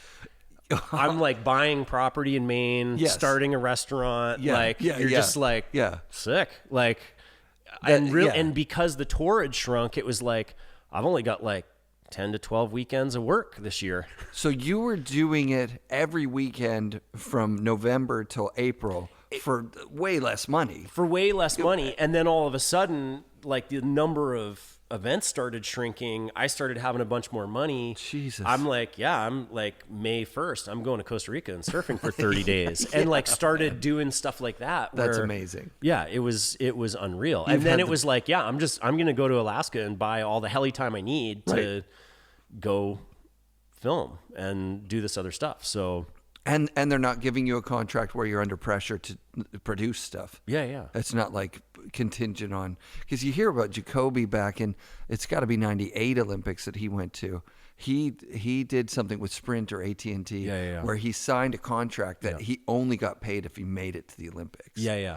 Well, and there was a bunch of that stuff, but not like, Sprint paid me a yearly salary. That's and then sick. You never had a phone bill anywhere in the world. Friggin' believable. And there was incentives for like every, You get on TV. You get on TV, whatever podiums you have, Yeah. you know, and like those years were still pretty good, where it was like most years I could get like 4, 5, 6 podiums out of a season. Right. So you're making, you know, probably 25 grand in prize money. God damn. Plus that was probably doubling with the incentives. Of course. Holy shit. then the 2 Olympic years were like insane. And then there's other just random money coming at you those years where it's like Wheaties is like, if you know you sign a contract a year ahead of time, they decide that you're one of the ones that's in the running to get on a cereal box. Yep. And it's like, it's not even that it's that much money. I think it's like 25 grand if you get on the box, but it's whatever. It's 20, But you're on the box too. You're on the box, and it's 25 more grand that you didn't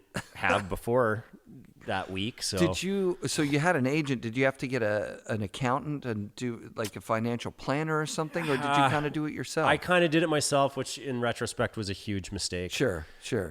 But I didn't know any better. My parents were teachers, so they didn't know any better. Because they're like they were going to work for 45 years, get their pension, and retire on that. And they like live in one house their whole life. And so, you know, there's a bunch of that stuff where it's like, oh, if you could only go back and tell your younger self, like, flip that money, flip that when, money. Well, flip that or money. like when my first friends were like, oh, I bought Apple stock in 1998. I'm like, what the hell's a stock? You know, like, and you're just like, oh my God. Like oh man, I could have thrown chunks of money at things like that at a time when it would have been unbelievable. Yeah, I'm going to be talking with Jamie Salter, who was one of the founding members of Ride, and I mean he did the money thing. Yeah. But that was his goal, though. That was his life in snowboarding was, I'm going to make a lot of money. Yeah. And that was never, honestly, I never gave a shit about money. Right. It was made things more comfortable at times, but like it was never a driving force. It was just a little bit like, holy crap, I can't believe we get to do this and people are giving us money for this. Like, because I would be doing this anyway. I knew. So there was that. I knew that in my heart that's like, and that's basically how I select my guests. Is like, I want to talk to a snowboarder about snowboarding. Somebody who snowboarded because you pick it up and then you're like, well, I'm going to do this. And then if it works out, I'll do this as long as I can. And because of people like Craig and Sean, I'm like, I'll just stay on World Cup forever because this is like so freaking easy. You know, like it's so easy. I'm getting to travel the world. I get to go to the Southern Hemisphere every summer. I have the whole rest of my year off. I can get all the free riding I need in 30 days in Alaska in April. God damn. Like, we get powder a lot of places we go. Yeah. You know, and I was still living in Maine, so the cost of living was nothing. It was like I was paying like $250 a month in rent.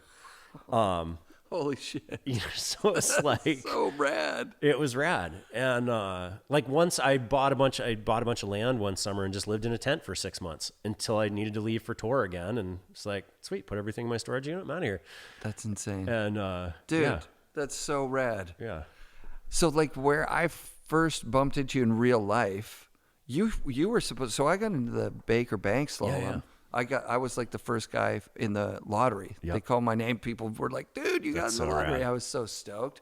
Lottery is so, I have friends from Maine who've been put in for 20 years and never gotten in. Yeah, know? I think this was finally the year where they're like, you can say it's been 8 years because like that's the max number of years that they'll let you say.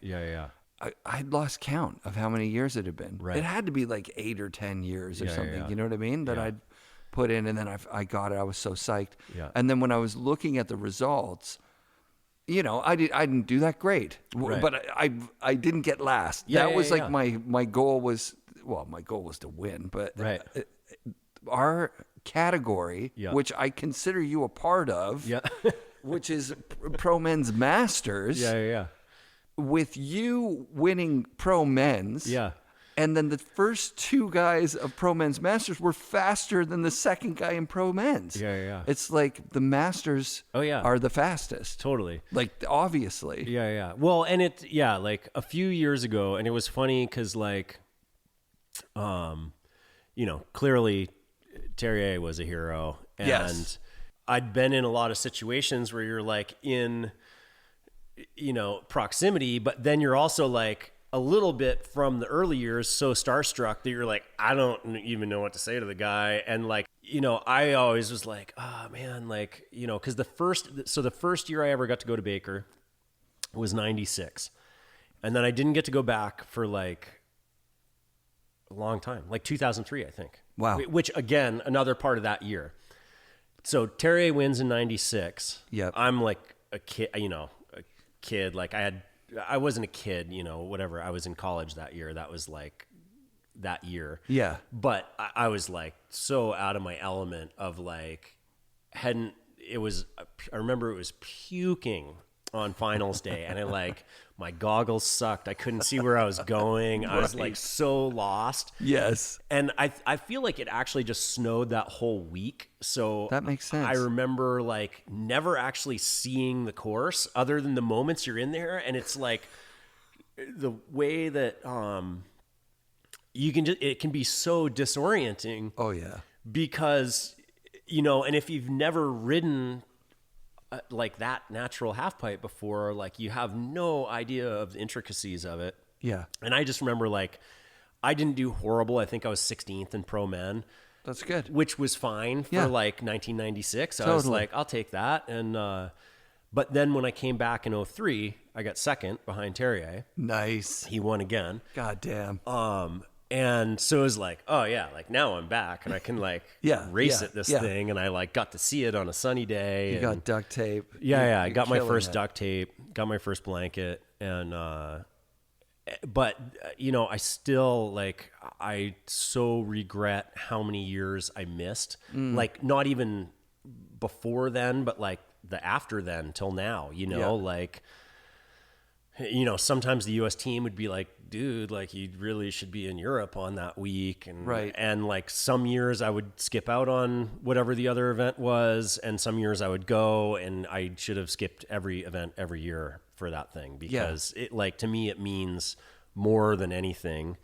And it's like that camaraderie of it. And then there's all the funny stuff of like, you know, like being in the lodge and like Sipnewski being like, dude, like you got to stay in Pro Men for a while. And I'm like, don't worry. Like I am intending to probably stay in Pro Men at least until I'm 50. I love these conversations. They're amazing. You know, cause they're like, we can't have you, like they got all pissed the year that Kinger moved up to Pro Masters and he won it the first year. And, yeah, man. And then like, but then like, there's like the next generation, you know, like Curtis from Bend a couple years ago is like, dude, isn't it about time you get out of Pro Men and move up to Pro? I'm like, no, dude, I'm like still trying to win this thing as many times as I can. Hell yeah. And yeah, like, and there's just, you know, it's like you have years where your runs go well and years where it doesn't. And, but I've been on a good run there for a while, and like, it is a funny thing because now, like a few years back, Terje was like,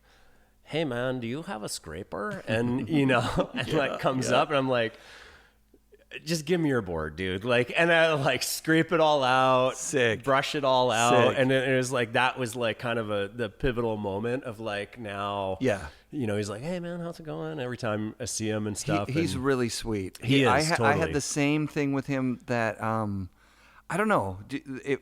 I don't know what it was. Maybe I'll ask him. But it was kind of like, sure, you can tag along and maybe we'll do an interview or whatever. But you got to come ride with us. Like you got to show that you can hang. I'm not just going to get interviewed by some kook or whatever. And then watching him out in the world, he's actually really nice. Oh, like totally. He's like nice to the people he's with. He's nice to the general public.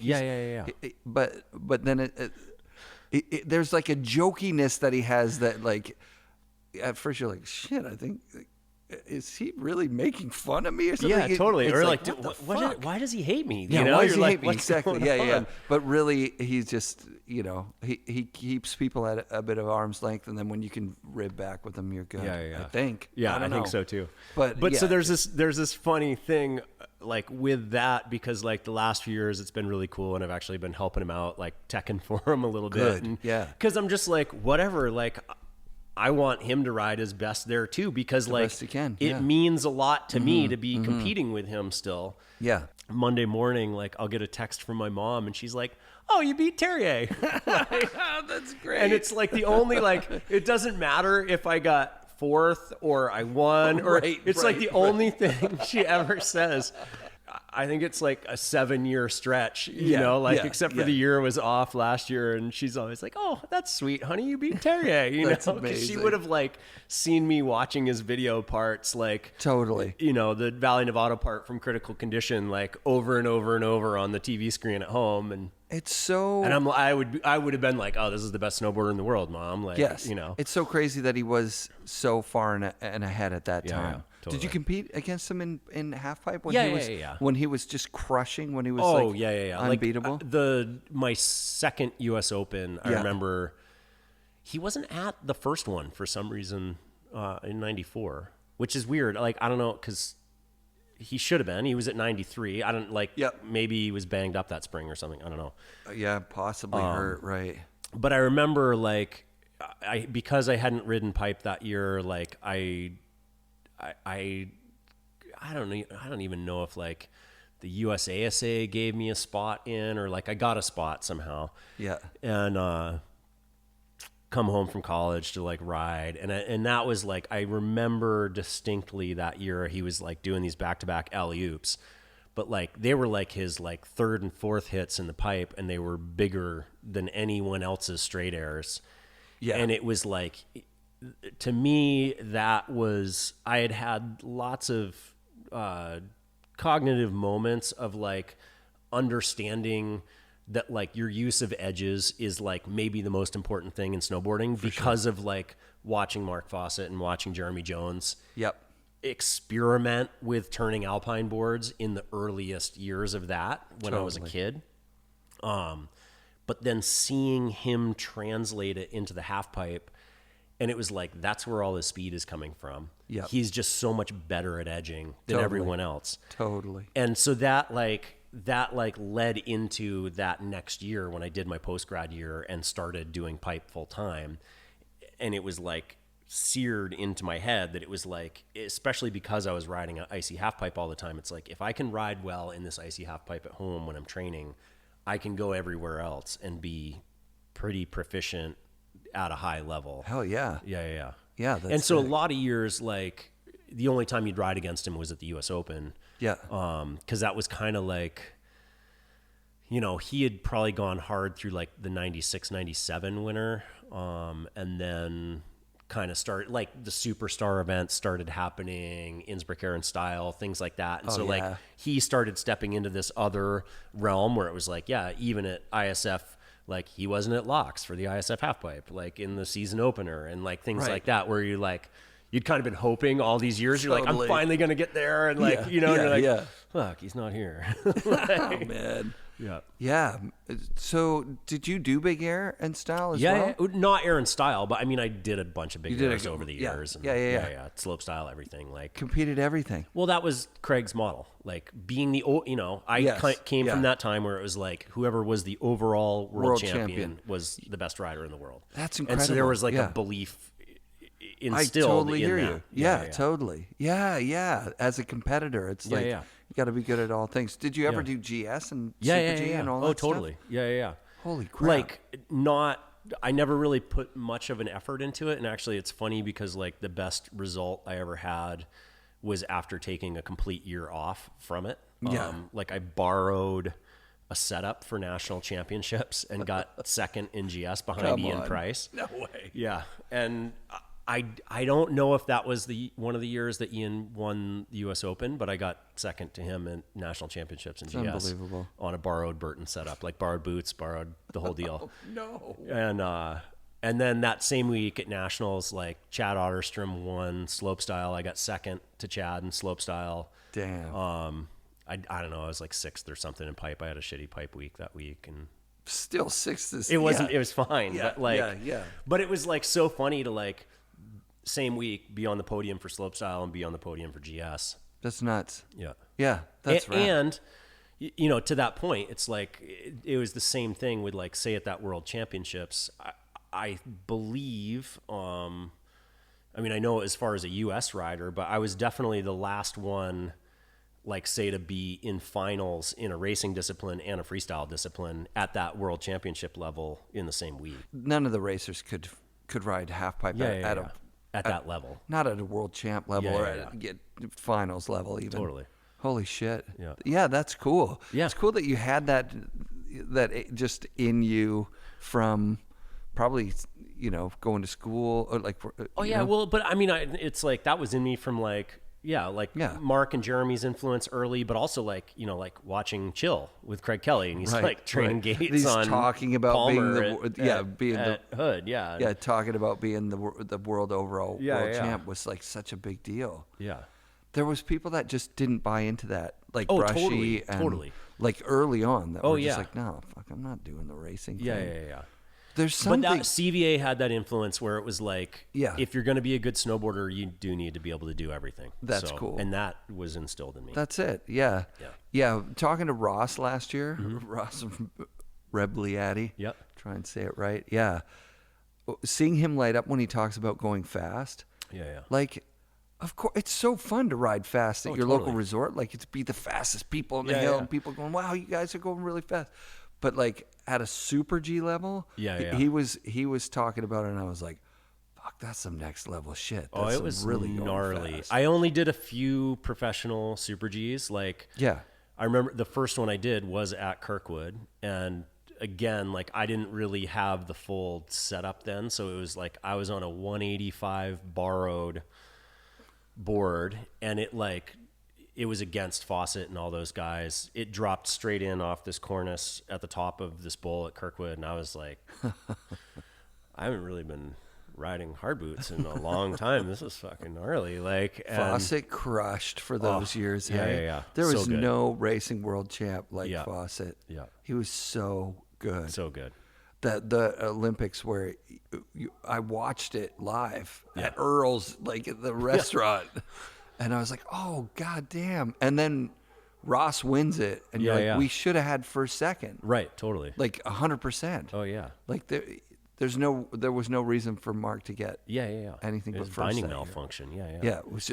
He had been on that board beyond the life of the board. That's what had happened. Totally. But it was his lucky board. It was his board. And it's not even just a lucky one, it's a fast one. It's like if that one has 200 more coats of wax through it, it's more marinated. You know? I mean, we literally I had one board that I won the Worlds and the Olympics on. Wow. Another board, like once I had moved over to Kessler to race on their stuff, that won the Olympics and like 3 World Cups on, and like there's just ones where like for whatever reason that 2 meters of PTEX is better than any of the other PTEX in that 100-meter roll. Tell me about this waxing thing. Like what amount does waxing up your game for?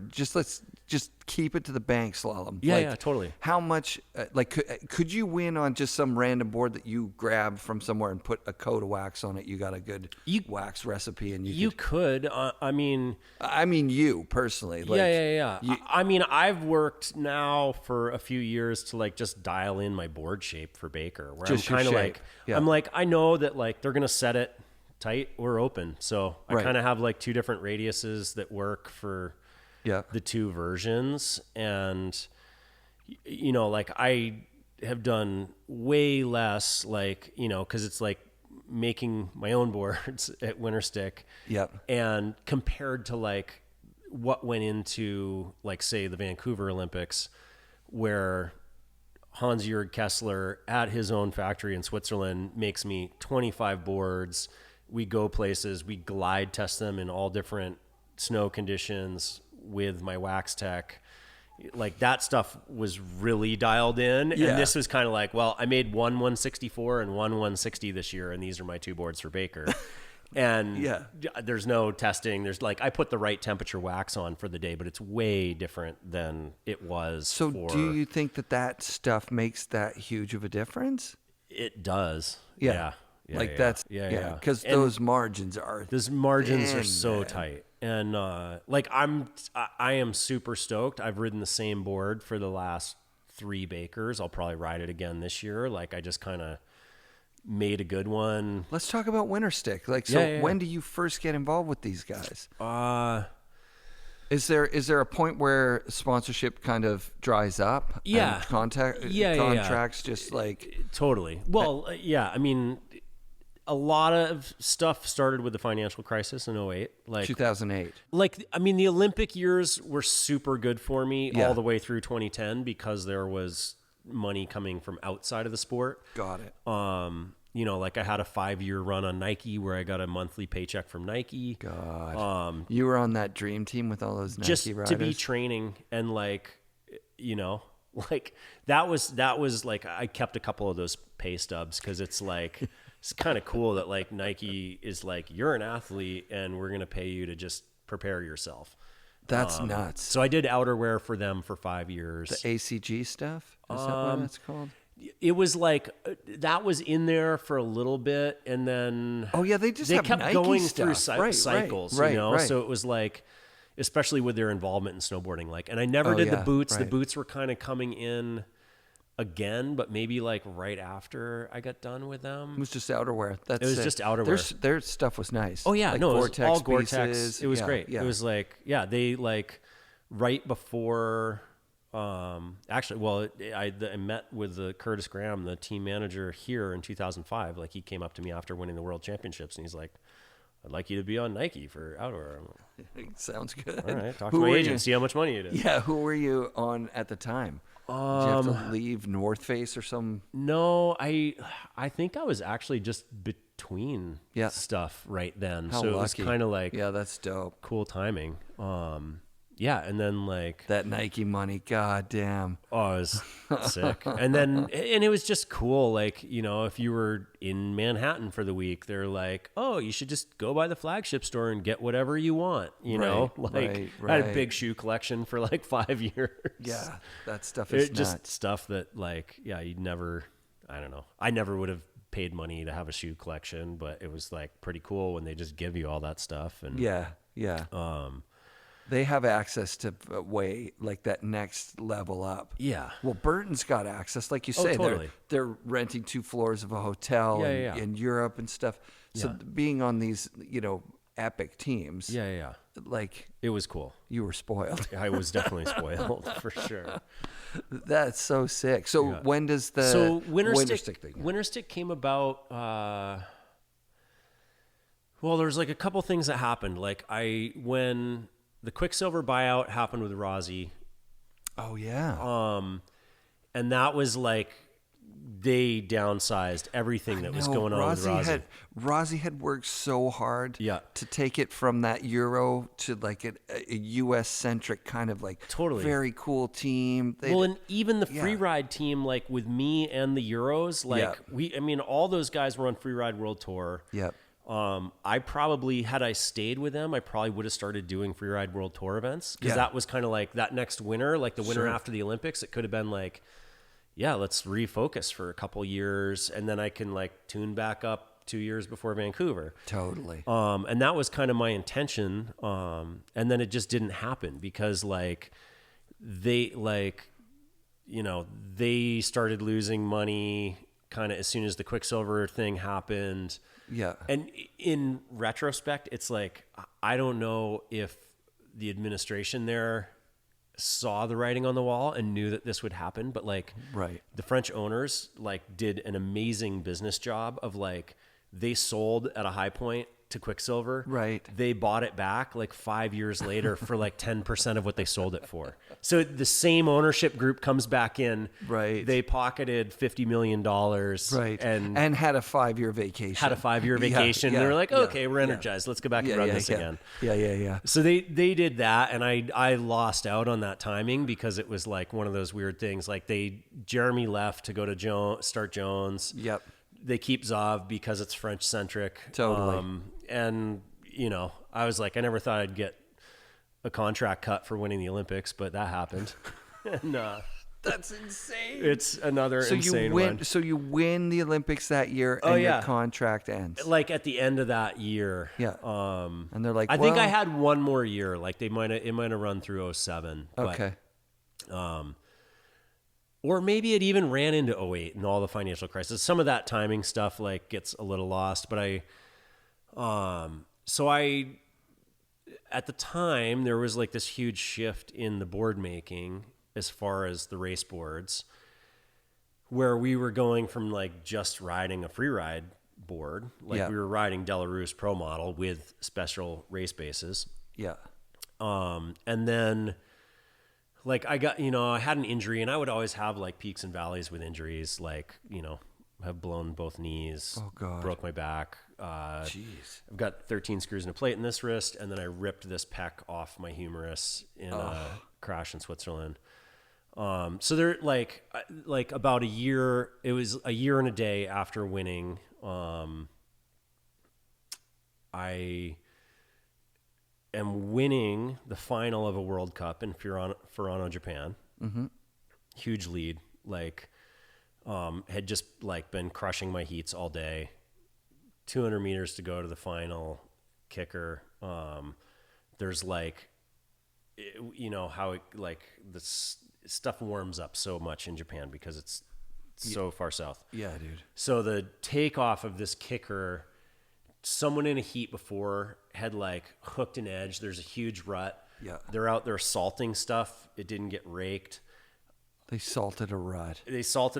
I catch a heel side edge on it on the takeoff of this thing. Full speed, overshoot the landing, land to a heel side edge catch, hit my head, slap my wrist. It explodes my wrist. The full bend in the arm and like gross. Yeah. Man. And so that this was like, and that whole year, like, so I'd gone a year and a day. I'd podiumed every single event I'd done from the Olympics through the year, which was the best run of my career. Like, 365 days, every event I did, I was on the podium. And then shatter my arm in Japan in winning the World Cup. Like, it wasn't a close race. I had a huge lead. Fly back to the States, have my arm rebuilt. I was leading. There was like a Jeep King of the Mountain tour. I'd won the first 2 stops. So I was like leading that tour to win a Jeep, a bunch of money. Yeah. The next race was the week after. Couldn't race. Actually had a whole thing set up with North Face to join North Face. And in getting surgery in Vail, like I was originally like, maybe I'll just go to Telluride to watch the final event and like talk on TV or whatever. And then it was like a little gnarlier than I thought. Cause like I traveled back from Japan to surgery in Vail on my own, like it ended up being like a 3-day frigging nightmare travel scenario with a shattered arm. They couldn't set it in Japan. It was in so many pieces. So I went no painkillers. This Japanese doctor tried for like an hour and 45 minutes to set my arm. No. And that's such a nightmare. We had a team doctor that was with us. They wouldn't let him do anything in the hospital there. Right. So this guy's just like massaging my bones, trying to get them into place for like an hour and 45 minutes. I'm fully in shock. Yeah. Do you feel like he knew what he was doing? Had he done this kind of thing before? Yeah, maybe, but like it just wasn't who knows? working. There's no English being spoken, no communication. Right. I go back to the hotel that night, like, this had been a long day at that point, and so they just like they didn't even cast it because like they knew it was going to swell like crazy. So I had like just basically like an ace bandage wrapped on this thing. Oh God. And I'm like, well, I don't want to wake up tonight. So I like World Cup parties going on. I go in, drink heavily for like 2 hours. I'm like, I'm going to bed. That night turns out to be like a crazy World Cup party. Like people, fire extinguishers in the hotel, fire alarm goes off. I sleep through the whole thing.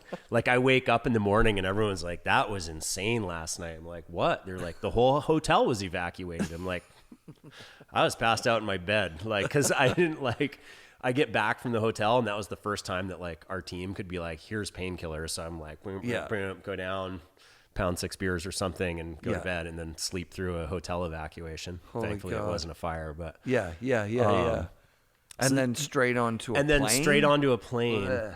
So I could only get as far as San Fran the first night because it was all changed tickets. Could only get from San Fran to Reno the second night. And then Reno into Denver the third night. And like, by the time I get there, like if I'm holding my fingers as far apart as I can, they're all touching. You're just swollen up like insane. Swollen, everything's black and blue. And you're my radius like, is shattered. God, gross. So that was a bit of a nightmare. So I have the surgery. My buddy Tom Hackett, who's my doctor, who now I've like gone on surf trips all over the world with, and like Rad. Is a really good friend. He was at my wedding. You know, he's like, okay, there's a plan A and a plan B. He's like, if you wake up and there's no metal on the outside, then plan A worked. It's like, if you wake up and there's metal on the outside, then we had to go with plan B. You know, I was like, all right, see you after the things, Tom, you know, and it's like getting the knockout already. So wake up and it was plan A, thankfully. Oh, cool. Cool. But so then it was a funny thing. Like I just decide, I'm like, wow, I'm too friggin' hurt. And at this point, like after those 3 nightmare days of travel, I kind of like, I stay at Tom's house, give it like 48 more hours before getting on a plane, fly back to the East Coast. I miss this meeting with the team manager for North Face in Telluride that I had set up before all this stuff happened. Right. It's totally out of mind because of all that had transpired that week. Like missed it without calling and saying like, hey, sorry. Yeah, I did. It like totally just spaced it. Forgot that was something that was going to happen. Yeah. And so then like, you know, it's like 7 weeks later, I go to Alaska, go film all this metal in my arm. And like have a pretty good filming season. Like I basically just didn't ride for 7 weeks, let this get solid. Yeah, going to Alaska. I'm wearing North Face stuff for filming. Sick. And then like I kind of like call to check in and they're like, well, dude, we never heard from you. And we have a company policy. Like if you're bad at communication the first time, like you don't get a second chance. Yeah. So I could see that.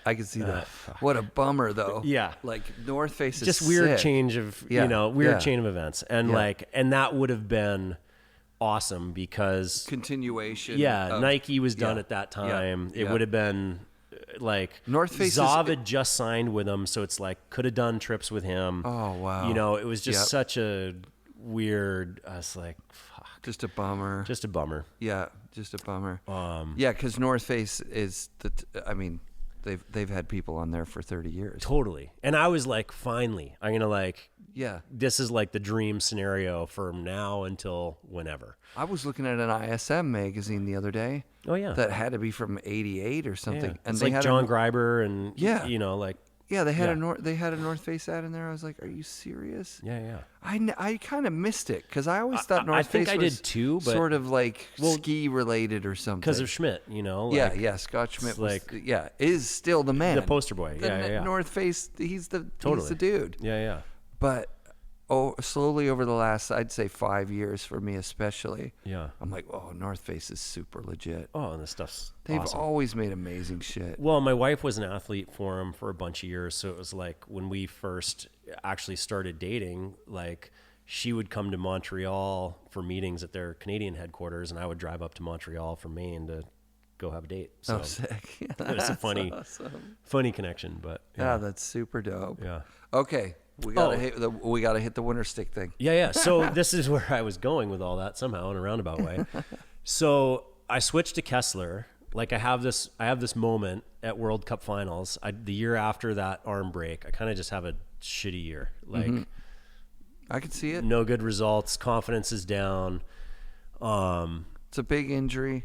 Yeah, and like I'd never even broken a bone. You know, like I'd gone through a blown knee, but like the blown knee was like whatever. Like, you know, that time it was like a year later, I win gold and silver at X Games in 1 week. So I'm like, sweet, you know, it's all good. And so I start this whole process of like World Cup Finals was done. One of the team wax techs at the time were like, they had like World Cup Finals was in Quebec. They actually like just took like a floor of a parking garage and that was like where the wax room setup was. And I like smoke a joint after it's like drug testing's done for the year. Yeah. And I just start like wandering around, you know, this wax room and I'm like looking at all these people's boards that it's like Oxus out of Switzerland, there was like maybe the first few apexes, tons of Kesslers. And I was kind of like, like something is shifting, And so I reach out to Hans-Jörg Kessler and I was like, hey, I'd like to come over to Switzerland and meet you and see what it's all about. So I, like a few weeks later, just fly over there in the spring, take the train over to Brunwald. Like, cause I was so comfy with traveling there. Rad. I go stay a couple nights and, I'm like, yeah, I think this is the thing to do. And, so, he builds me some boards. I don't really put any input into it yet, but because all he did was race boards, it was kind of like an opportunity to start doing something else with freestyle or freeride boards. So I had a friend in Maine who was starting a custom snowboard company at the time. It was called Team 8. And so I went to him and his whole thing was like, he's like, yeah, I'm going to make like 150 boards a year. Each one's going to be completely custom, kind of like being a surf shaper. Like Rad. The customer is going to come to me. I've set up a building process that I don't need molds for, so I can do it completely custom. Damn. So I'm like, all right, like I want to build a couple powder shapes that I've wanted. So I do that with him that summer, start riding them the next winter, kind of like fall in love with them. Actually the first race I go to do is in Chapelco in Argentina, like in August. So that's going to be the first race on a Kessler. I'm like pretty fired up with like how they're working. And I'm like, okay, like I want to like just make a statement right here. Cause I can tell that this is better than like, I was on 4-year-old Rosie's prior to that. Right. And it was like, okay, like it was time for a change, like through training and stuff. And I'm like, I'm going to win this friggin' time trial just to like lay one down on the first run on a Kessler on a clock. I end up overshooting the finish jump so badly and I'm in the back seat and just land like mid thoracic spine. Ugh. And don't realize it at the time and just being like stupid guy being like, it hurts, but it's not that bad, and it's like I know that there's nothing else until December with the team at that point. So I go home, can't really sleep for like 3 months. Oh shit. But slowly heal. You feel it getting better. Yeah. Yeah, feel it getting better. Yeah. By December, like now I'm in this situation where because of the broken arm the year before, I've actually lost team status because it's like the first time ever for the U.S. team that I didn't meet my A-team criteria. Got it. So now... Did you win that race where you hurt your back? No. I couldn't even race. Like... Yeah, you were hurt. That was time trials. Yeah, right, it was time trials. Yeah. So I end up not racing. Like I made it through. Yeah. Like being at a dead stop in the finish line. Yeah. Getting up and like on a flat surface, creeping across the finish line like 30 yards later. I still qualify through, but I'm like the next day I'm like, I can't race. Something's really wrong. Yeah. So I go home. I just kind of like walk it off. It slowly heals through the fall. I've lost my team status now. So I am having to pay for the first time. Like this is your first time paying since you were a kid even. Yeah. Like since I first started getting a travel budget from Burton. Oh my God. And I'm kind of like, I'm the reigning Olympic champion at this point. I'm like, yeah. If Lindsey Vonn hurt herself, like, is she really going to have to pay to like go to the next World Cup? Cause she had 2 back-to-back injuries and didn't like meet criteria in a year. And so like, I call up, the wax tech that had teched for me for the Olympics in Torino. Like that was the only time we'd worked together. Otherwise I'd used US team technicians. We win the Olympics together. 2 years later, I'm like, hey, Curtis, like, dude, I need you to go to Switzerland with me. And I'll buy you a plane ticket. He's in Sun Valley. He has his tuning shop there. I'm like, I'll buy you a plane ticket. Like, we got to go in like 48 hours. Oh, wow. We fly to Zurich, go up to Arosa. So this now becomes the first World Cup I've actually ridden a Kessler on. Yeah. Win the World Cup. Nice. And like, so like this is happening and it's like validation of like, okay, like I made the right decision, you know, a year ago to switch over to these race boards. They're fast. I need to change my shapes. Yeah. You know, is like what he had were way too big. I wanted to like take a Kessler and kind of make it more free ridey and smaller. So I do that over the next year, and that like sets me up for Vancouver. But in this time, I start this board experimentation of making powder shapes with my buddy Greg. And so that goes on for a few years. And then Greg kind of goes through like life change of getting married, starting a family, having his first kid. And he's like, okay, like I can't only make 150 custom snowboards a year. I need to do something else. Right. I'm like, well, hey, I'll buy all your manufacturing equipment, and I don't have something to do with it yet, but I know I want to like do something with this later. Sick. And so it just goes in a storage unit up at home. And but it's not presses. He's doing no, this. it's a press. It's a CNC. It's just a different. It's a different type of like. He's not making an aluminum mold for every shape. Got it. And so the winter stick guys, this you know spans some years past Vancouver. Like in the spring of 2014, like at some point that year, like the two main owners are both from Maine. I've known them forever because they were an older generation from CVA. Oh, rad. So there's a connection. And I can't remember if they approached me or I approached them, but I was kind of like, okay, like I think this could be cool timing to like shift.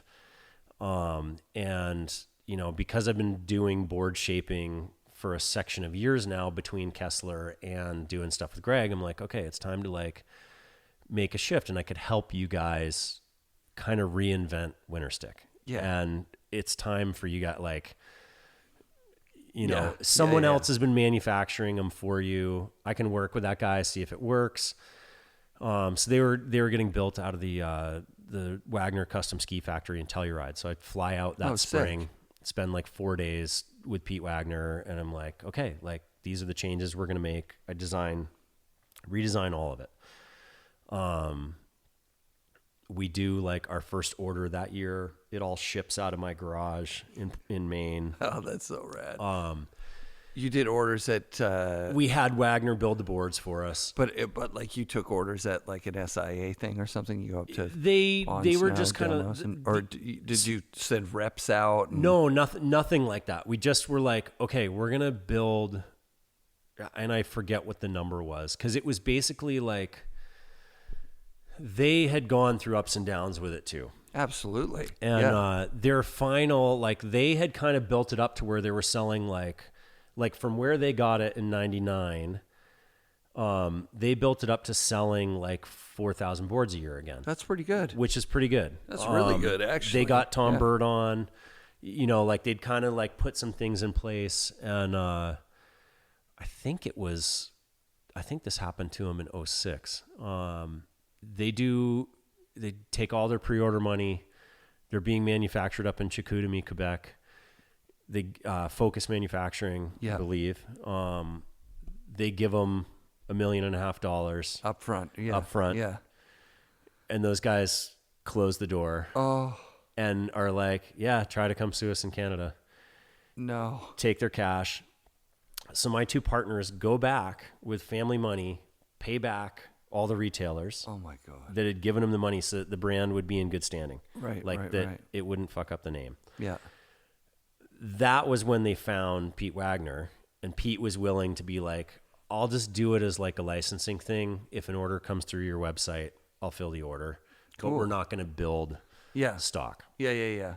So the first year that I come on was like the first year of like, we're going to build 80 boards up front and just see if we can sell 80 snowboards. Sure. Because there's been like a dozen swallowtails sold every year since 2006, but like there's been no other, and like Tom Burt sold 10 of his boards every year, but like there's been no other marketing, no energy behind this.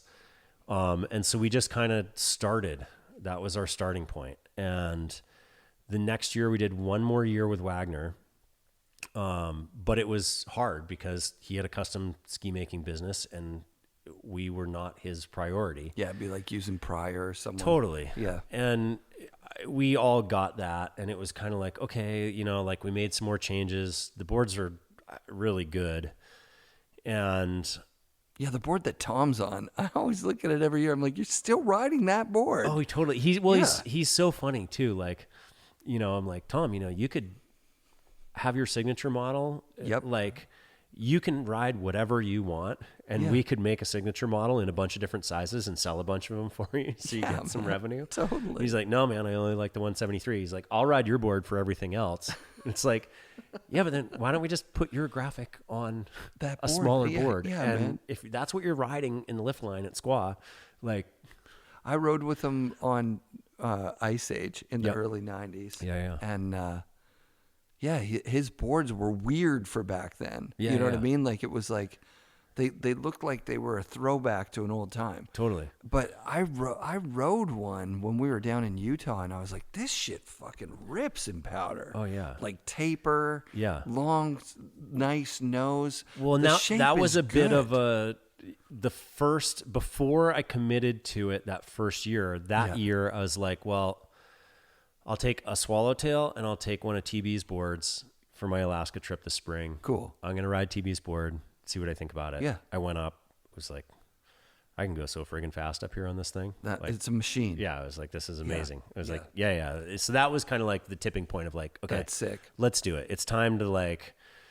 start something over and, you know, put the effort and the energy into it. And It's got such a heritage. It's the longest. the heritage running this is our snowboard name. 50th anniversary this winter. That's fucked up. It's like, it predates Burton by 5 years. Yeah. And when you see Dimitri footage from from the early 70s, 71, 72, I think it is. Yeah. Is that right? 72 was the year he founded, but he was like riding some He was other riding before that his Totally. his homemade boards. Totally. And legitimately ripping. Oh yeah, Like- ripping powder. Ripping powder, hitting cliffs. Yeah. Like what the fuck? That Yeah, guy was so ahead of it. Well, and he has a quote where he's like, sometimes it's better to be too late to a trend than too early. Yeah. And like, Yeah. there's a whole group of winter stickers that I have met that were like old Utah guys. Yeah. And, you know, when we kind of decided to relaunch this thing, I went out when Summer OR was going on and set up a meeting with a bunch of these guys. Rad. And because they were going to be our first demo center at Powder Mountain, where like a lot of them cool. started. Very cool. And so I'm doing my own trade show stuff, and then I've got this lunch meeting. I didn't know any of these guys before walking in. One of them is very successful businessman, so like they're like, give me this address to meet him at, and it's like on a 20th floor boardroom meeting in a downtown Salt Lake sick. business building. Yeah. And they're like, yeah, like if you're into this, like we're passionate about this, and we will help get this going again. Sick. That's So that was great. like kind of like meeting those guys and hearing the stories and them being like, oh, the first time Jake showed up in Little Cottonwood Canyon, like we heckled him. Like he was still holding on to a rope. Yeah. And they're like, every run he would take, we would just be like, drop the rope, Jake, drop the rope. And like, so that like getting to meet these guys who were all skate rats, who had hung around Dimitri's shop in Salt Lake as teenagers and gotten addicted to riding powder. And like, to me, that was where it was like, at this point in my career, that's all I want to do. I'm surprised you didn't do Wescott boards. That's what I'm thinking here while you're talking Well- about this.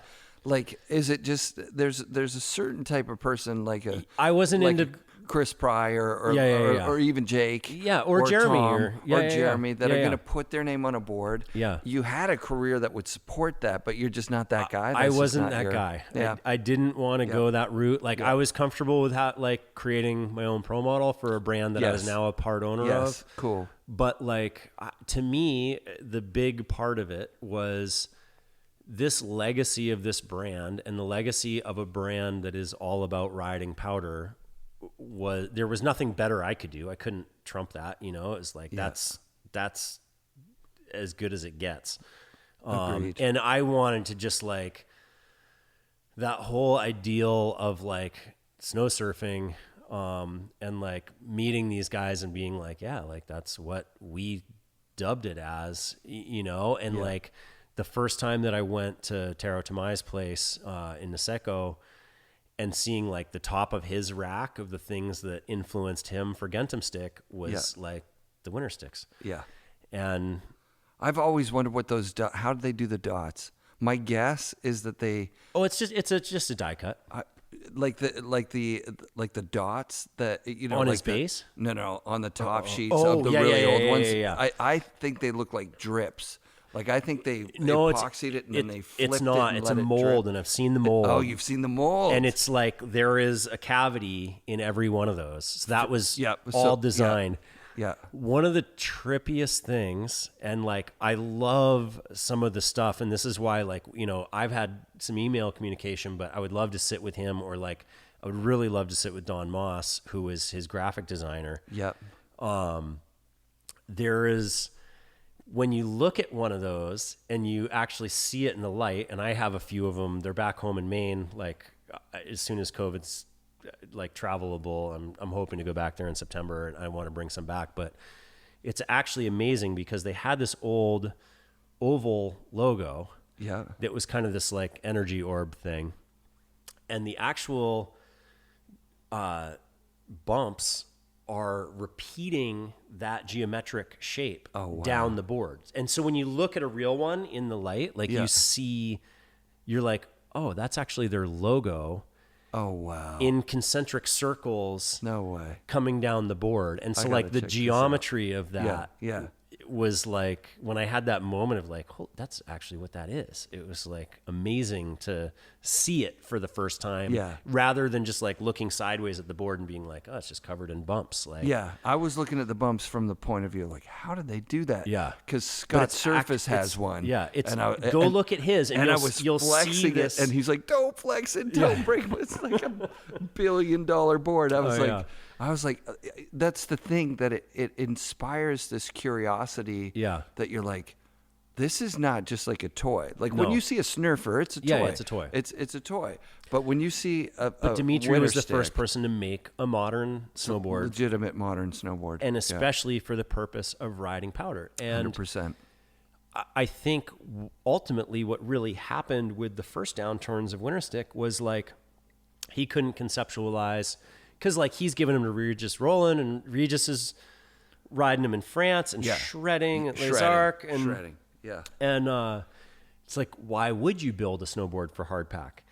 And that's where right. Jake and Tom were working on the ski resort acceptance and seeing a different business model.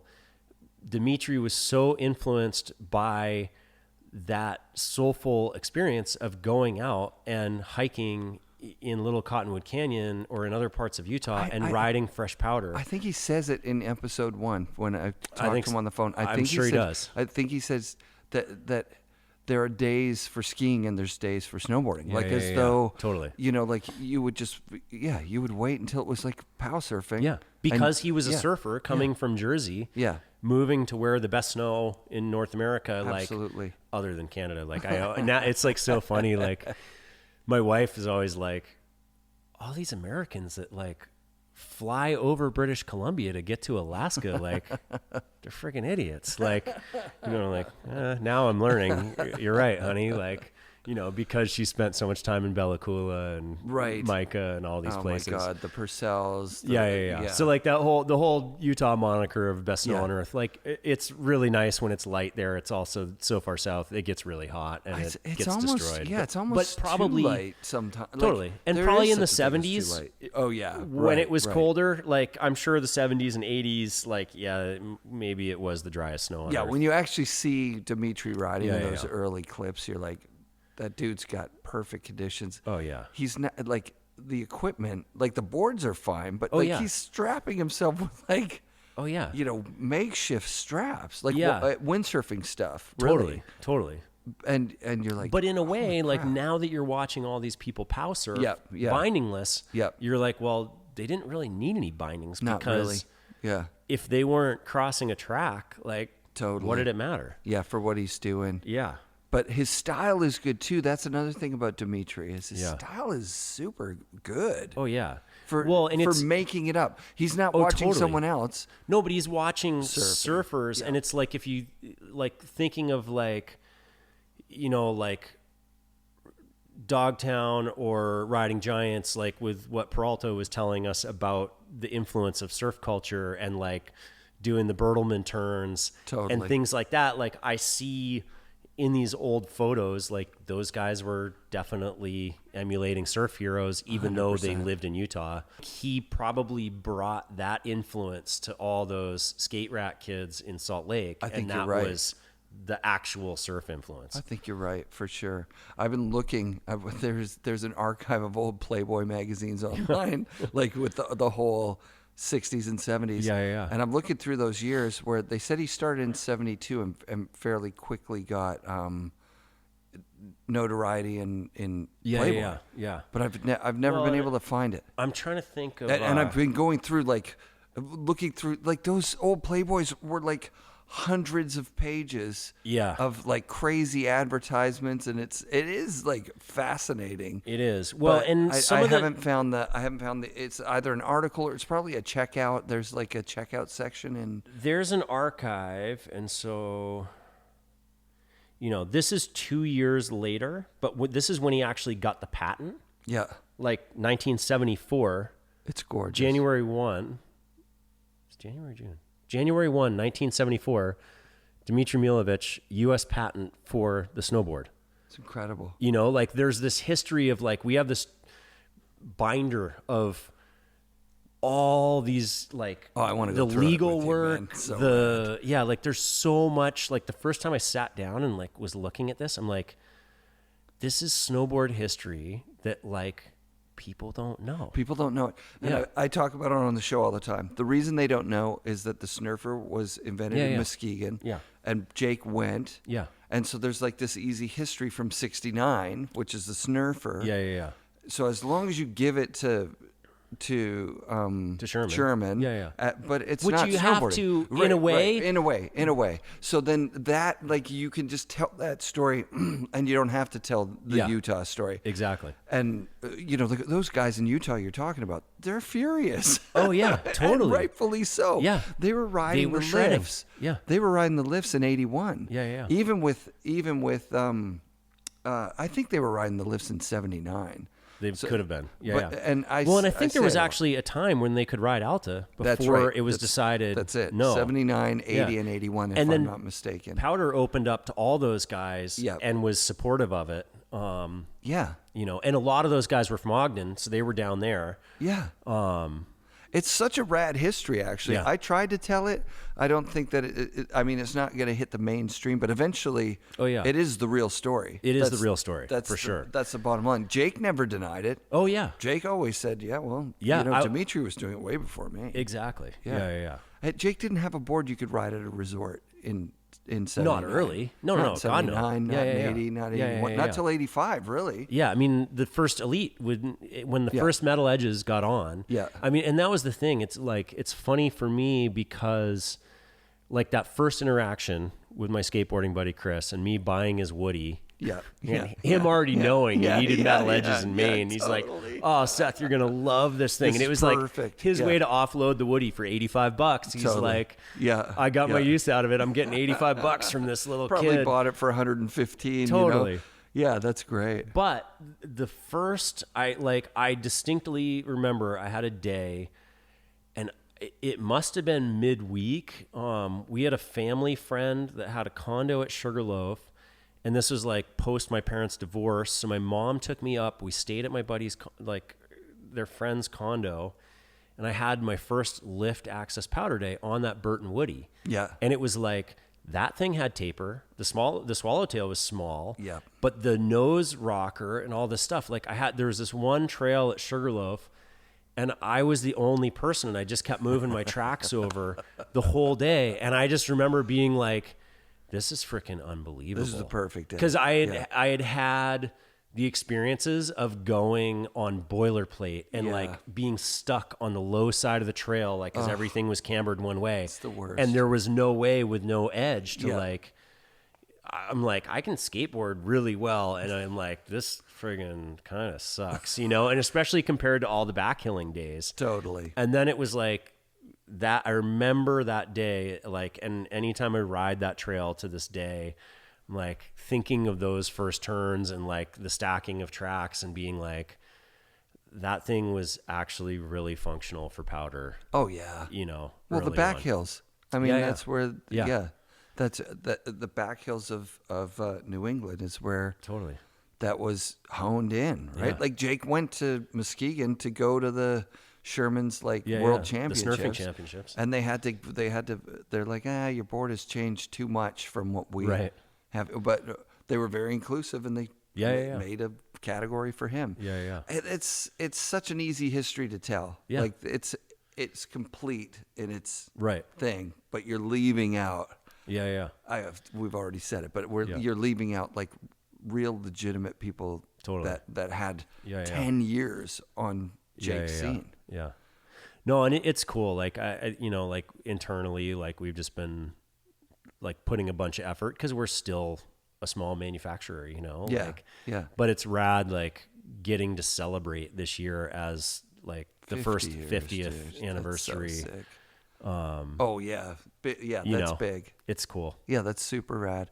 Yeah, looking at Tom's board, one of the things that blew my mind, I was like, your sidewall is wood. How do you do that? He goes, you just don't put plastic there. Right, totally. Well, and that is one of the, like, it's one of the ethos things that, you know, we're trying to, like, with the small batch manufacturing, like, doing as much as we can in wood. You know, not all of my boards have wood sidewalls. Like, we do it both. But like, as I started making boards for the first time, you're like, whoa, like the plastic waste from a single board sidewall. And it's like what you mill off, grind down, and it's plastic dust. It's just like, there isn't really a good excuse for this. And so like, you know, we started doing hard rock maple sidewalls, and actually the first couple years I had better results of like not blowing them when you have rock impact, because the wood is more porous, so it actually accepts more epoxy. You know, like I was like shocked, you know, like TB blew out one. He was like, well, I dropped a 30-foot cliff right onto a pointy rock. So like I would have blown out a plastic sidewall anyway. And that was like, I went like 2 years before I had rock damage that broke one with wooden sidewalls. That's and incredible. It was kind of like, this is pretty cool that like, not everyone wants it, but like some people do. So we put that in their boards, and then like your only off waste is sawdust. You know? And that's like, so dope. It's cool. Yeah, I actually I get boards made by Rob Dow at Wired. Cool. And one of the projects I did last year was I got wood from Mount Seymour and I milled it up. Nice. And we made a core. And we made a board from Mount Seymour to ride on Mount Seymour. It was so sick. What you start realizing too is like the fun thing with doing small batch manufacturing is like you can create a bunch of different feelings. Very cool. And the way the board feels on snow, absolutely. the way it reacts, like it's so fun. And like you test materials for to find that sweet spot for like what you actually love. Yeah. And like one of the cool things that you know, like we put our own wood shop in, so we do all our own cores. We build them in house. And one of the things that I realized, you know, both through working with the big manufacturers and also in starting to do it myself and like feeling the different feels. And this isn't to pick on Nitro, because I think they're awesome. Sure. I think the stuff they do is rad. We had a board that we pulled apart, like it was just a broken board that was in a shop at Sugarloaf, and it was like, okay, like let's look at their core. Yeah. And there was like 37 finger joints in the wood core. I hate the finger joints. I do too. I gotta say. And I really do believe, and this isn't like just hippie bullshit or something, but it's like if the only living part of the board, like you think about the transfer of energy and all that stuff. Sure. So you're using a wood core, the way that energy resonates, the way that things flex evenly, all that stuff, you know, having a single grain from tip to tail in your core makes a huge difference. It's the only way to do it. It is the only way to do it. Yeah. And I get that, like, big manufacturers, especially if stuff's coming out of China, wherever, if it's being manufactured somewhere where the people manufacturing it don't ride snowboards, right, I get that they're utilizing material to create less waste. Yep. But it affects the end product. And also that's the problem with just a capitalist society, is that the driving the price down becomes like this important thing. Yeah. And you go, I don't know. Yeah, like I couldn't afford a $10,000 board, obviously. Yeah. But we're not talking about a $10,000 board. No, exactly. We're talking about, you know, $1,000 board. $1,000 board. Yeah. Like, I mean, the nice thing about the show is that we've got this connected community of people that have been snowboarding for a long time. I mean, the kids listen to it too a little bit, but it's more of the like nostalgia thing. Yeah. And one of the best things about nostalgia is that it does paint this kind of rosy picture. Like, you kind of forget how crappy this stuff was back in. Oh yeah. You know, like that Brushie trout, sick board. Oh yeah. Probably I wouldn't want to ride it now. Yeah, no, and actually, it didn't fit my feet either. That It's too narrow. 6-1, I rode the 6. I had the 55 of the year after that, and I rode it, and I was the one that Terje was on before he had sword board. Yeah, you know, with the Air 5-1, the red Air 5-1. Yeah, that's exactly what I had, and I rode it, and I was like, wow, the geometry on this is super wacky. Yeah, like, it's not for anyone. Right. It's too narrow. Yeah. Well, it's like a kid board, but Jake, it's too long. Terje, those guys all have a size 9 size foot. 8 or size 9. Yeah. So that was a problem that I ran into at Burton, and that's actually a big part of what I wanted to do. And when I started making custom boards, I had a light bulb moment that kind of coincided. It was like spring of 2011. I never played golf as a kid. I didn't understand how someone could be out there for 5 hours, like as a skateboarder or snowboarder. I'm like, I know. I came to it later, and it was actually because of Nike. The team manager, after we'd gotten to know each other for a while, he's like, dude, you have a mind that, like, I think you'd actually like this sport. Oh, cool. And it was when they were huge into the hard goods side of it. It was before they stopped that. Yeah. So every year he just put an additional product budget in, and I like started it and didn't have lessons, but just kind of started figuring it out. And was like, this is actually pretty fun. And then I like went down this rabbit hole of getting addicted to that as well. Oh no. And so anyway, like there was a guy who worked for this coincided at the time when my Nike deal ended. I had a friend that had been doing marketing for Visa, left Visa to take over partnership marketing for Callaway. So he invited me down to Carlsbad and was like, dude, I know you love this. Come down. We'll do a custom fitting for you, like the same place where Phil Mickelson gets his stuff set up. Wow. So I like go down to the fitting center in Carlsbad, and I like go through this whole thing, and I'm like, oh, it's like, well, all of your biometrics of your body, you're like arm length versus, you know, like I'm like longer torso, shorter legs. Right. You know, all this stuff affects the outcome of how you 100%. do this thing. Yeah. And that would like also coincided with the time of like starting to make these boards with Greg. And it was like, oh, well, no one in snowboarding makes your board based on your foot size, but that should be your starting point. Yeah. And so this is what we've done with Winterstick, where it's like when someone gets a custom board, it's what's your foot size and how much do you weigh? And based on how much do you weigh, what type of flex do you like on your snowboard? Because we can alter your core so that it fits you. So sick. And so I went from like all these years on Burton squeezing, like when the balance was the only good pipe board. Yeah. I would ride like 2 to 2.5 boot sizes too small so that I wasn't toe dragging on my way to my toe side turn in the half pipe, because there was no way to compete at that level. Couldn't if you were dragging JG your toes to make you one that later, the geometry was better? So later this board, the project name was the Bucket, and then it became the Rush. And sick. We created a balance for people with big feet. How insane was it to work with JG? Awesome. Like, Awesome. because he was the head of the engineers at Burton. Totally. While you were there. Yeah. And Doyle for bindings. Like, Yeah. yeah. Those two guys had such an impact on my knowledge of technical stuff with snowboarding, and how, because it was the trickle down of those guys working with Terje and Craig, and Exactly. like, how do you adapt things to help you get better? Yeah. And they had a huge impact on me. That's so sweet. So then all of a sudden I'm like, now I have a snowboard factory. We can custom make anything to anyone's foot size. And then you start like people having these breakthroughs, and I'm like, oh, I can actually just make my waist width of my pro model like exactly to how I want it. Yeah.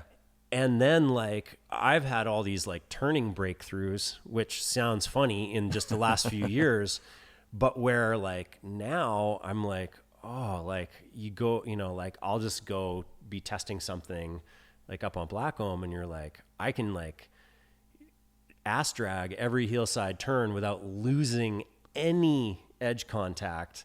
No chatter. I worked on that last year, and I can't. It becomes this whole new. I want to do that experience where, like, for me, it feels like what I developed into like a bottom turn in surfing was, where I'm like, I can lay this over, and like there is no resistance because it's like it's just water in a different element, but now with the right shape, taper, width. And I really think it's like my last 2 years at Baker of like, winning Baker more in my 40s than I did in my 20s and 30s. That's fucking awesome. I'm like all stoked on like, I was, so bummed when it was canceled last year, but I'm like, I got a chance to three-peat next winter, which no one's ever done. Nobody's ever done it, dude. People have won it more times than that, but no one's ever gone, there's a bunch of like back-to-back. Yep. Palmer did it. I believe Craig did it. Terje did it. Yep. No one's ever done 3 in a row. So like that's like my whole year focus goal. It's an impossible competition. It is so. It is like just hair. Like totally. There's got to be ties in there. It's that close. Oh yeah. Like the year I got second to Debari, it was like they had to go down to the 1,000th of a second. 1,000th. Like. That's insane. I think it was. It's the same time. He won by 4 thousandths. Yeah, that's the same time. Yeah. You guys went the same speed. Yeah, 4 thousandths of a second. That's insane. And there's been years where it was like I had a super tight one with Terje one year too. It was like the second time I got second to him. It was like I actually had the fastest time of the week, but it was on Saturday. And it's like, how does that burn you up? Like, I am not. See, I am. Well, and I think that's why my mom still is like, "Oh, you beat Terje again. Good job, honey." Because you have to wait a year to go back and try again. And they're like, so I like this last 7-year stretch there has been rad. I haven't been out of the top 5. I've won it 3 times. Yeah. Had a 3rd, and then 2 4ths, which are the worst. And a 5th, like I'd rather have the 5th than the 4th. You're like, I just people talk blew about that second turn. People talk about second being the worst. It's the worst, but it's like you're still got duct tape. Like, you're adding to your duct tape collection. So right. That's not a bad thing. Right, because 3rd, you're like, you got duct tape. You're stoked to be on the podium in 3rd. Right, whereas second, you're like, fuck. I know. Well, and that was the thing. The sporadic years of going back, like I'd gotten second 3 times. Yeah. And it was like the 4,000th one. I think it was like 100th to Terje one year. I'm just like, fuck, am I just never going to break through here? And then like in 13, when I finally won it, was rad. And then like last time it was like, I think I won run 1 on Sunday. Second place was like Harry's brother, Hagen. Yeah. But he was 2.5 seconds behind me. Like I threw down a massive margin on pro men. That was insane. It was big. That was nuts. And then the second run was actually going better. Yeah. Yeah. And I made a mistake. Like, oh, did you? 15 turns in or something, and then it was slower than my first run. Like my way first at run, the bottom. Yeah, my yeah. first run held up by like still a big margin. I think it was still well over a second. Oh yeah. So it was like kind of cool to be like, that first run was the fastest time of everybody. well, and it was funny too because the weather sucked. Yes. I missed my run. I was sitting down in the middle lodge there. Yep. And I come out and Blair's coming in having it, and he's like, dude, like, I just went. Yeah. I'm like, get up there. oh shit. Like, yeah, you're not close to no. Cause it's like, it's cut down to only like the 40 guys for finals day. And right, I'm like, right. And you're not fuck. close to the top where no, you are. it's a slow speed Yeah, lift. super You're like, slow. I get up there and, like Gwen's like, dude, just get in the freaking gate. Like, we've been waiting for you. So I'm like all panicked. No, like, no prep. Not the way that you want to be not going the way into that you the want to gate. go into Not the even start close. shack at Yeah, Baker. But yeah. I go in and like throw down that run. And I think it was just all like being in the moment and like being like, okay, well, whatever. I just got to find the flow right here, and found it. And I remember going to Baker after, like the day after the event was run, to go and see if I could do it, and I'd be like, I can't. Maybe I'm ADD so or beat something. up on Monday. Yeah. But it's like holding on, going that fast, right? And it being beat up. Yeah, because we did a Lauren Miller story on it a few years back. Did you? And then Kinger and I, and then we Cool. Like supposedly we were like, oh, the race is done. Let's go to Wiggly's, and like, and it was like months perfect. later when we went to Wiggly's, yeah. but That's making amazing, movies though. and Yeah. but we stayed after. They kept it closed for us on Monday to film a bunch of like Tom Day was filming, and like so he's like right in there. Yeah. 6 inches off your nose while you're coming through the Slow mo, just like the board, just like So we did That's sick. that. I gotta but go it was and watch that. so gnarly that day riding it because it had like gotten cold that night. All the suck. chatter marks Yeah. had set up, and it's just like, well, we got to get Gotta these get the shots. You're like Yeah. trying to haul ass into something. You're like, this is so much sketchier than it was yesterday. Well, Maëlle blew everybody's minds in the that Olympic year because she won back to back. She won Baker and she won Bordercross, and she said, the Baker thing means more to me. And I heard you say that today too. And I don't think like it resonates with a snowboarder. I understand. That's that same connection all the way back with Winterstick to like Tom and Duncan. Totally. Setting that course. Well, and like the award boards for me, it's so cool because the first time I finally got on there was like the last one before they went to the next board. Yeah. So it's Tom, and I'm the last name. Oh, that's and so it's sick. That's so sick, dude. Yeah, like, it's cool. That's the real deal, man. Yeah. Well, let's cut it. We're at 2 hours and 40 minutes in. Yeah. We got to do this again. This was super fun, Totally. and we haven't even touched on the fact that you moved to Canada. Yeah. And got married and kids and the whole whole nine. But it's just been so fun chewing the fat with you, man. This is amazing. Talking snowboarding. It's what you got to do. My wife this is maybe like, well, I guess it would be 4 years ago, like the 4 years ago Baker trip. We decided we were going to do the RV in the parking lot that year for Baker. And so fun. Kinger is coming with us, like Rad. Kinger the sidekick. Yep.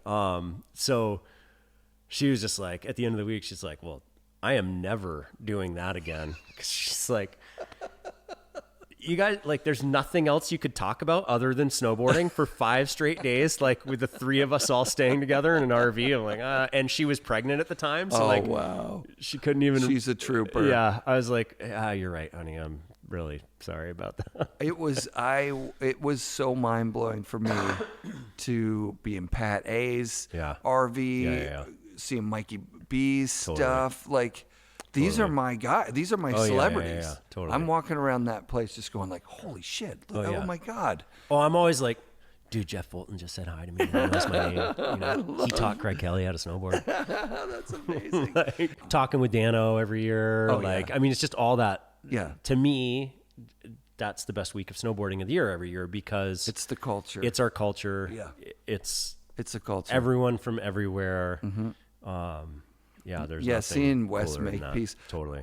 It's always fun He early was- week. Oh yeah. Because usually it's like him and Jamie. Like I'll be going up a chair and it's like, hey, there's Wes, there's Jamie. Like, That's so sick. and you're just like, yeah, it's so rad. Yeah, and Terje and Keith Wallace was there Totally, last I year. know. Like, how cool was that? Yeah. Keith in his Burton jacket. You're like, That that's was- fucking so dope. Yeah, badass. That's the best. I'm gonna do an Idaho trip. It sounds like this year. Cool. I'm excited to go down there. Yeah. I didn't realize, there's some Idaho legends. There's a bunch of people came out of Steve Idaho. Matthews. Yep. Yeah. Totally. Man. Psyched. Yeah. All right, I'll let you go, man. It's Cool. getting late. Thanks for having me up to your house. This was insane. Thank you. And We should do the next one as like après riding this winter.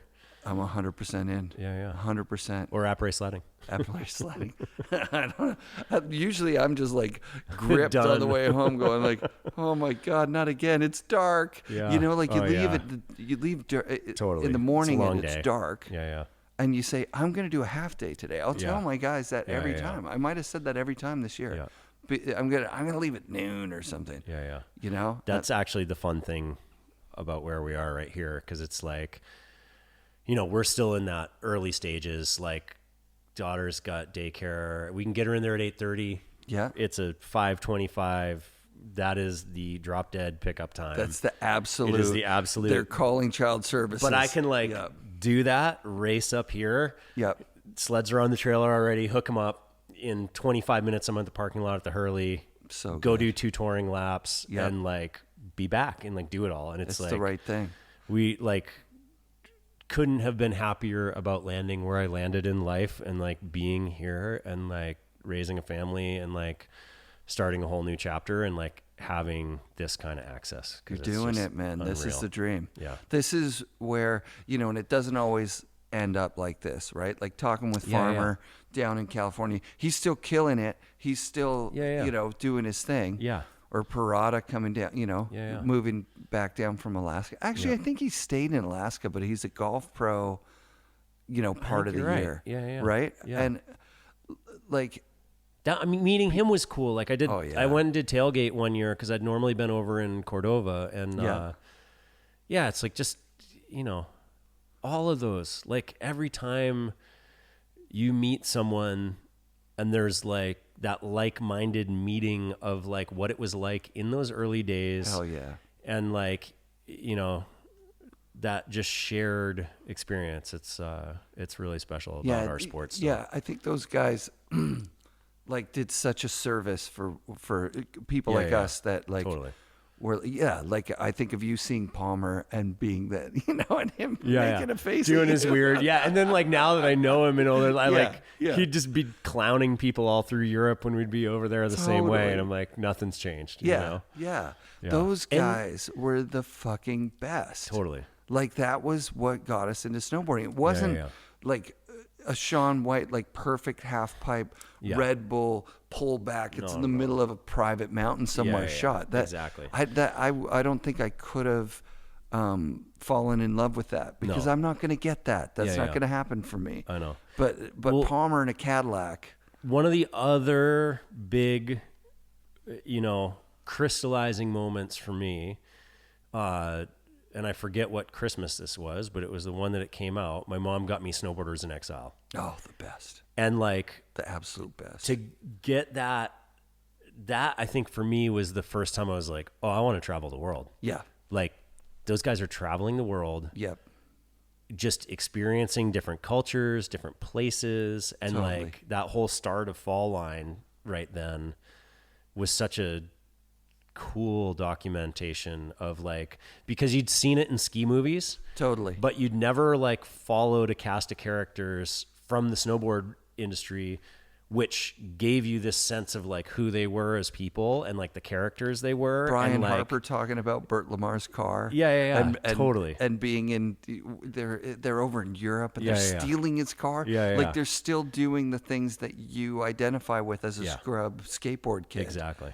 Oh my God, these guys, I got to do some of this. Yeah. Yeah. And meeting those guys or interviewing those guys for me is Yeah, Damien was my guy. Yeah. Steve Graham. Yeah. Like my guy. Totally. Like that cliff in Exile. Oh, yeah. Is still legit by today. Yeah. Like, I mean, Dimitri did not do a cliff No, like that.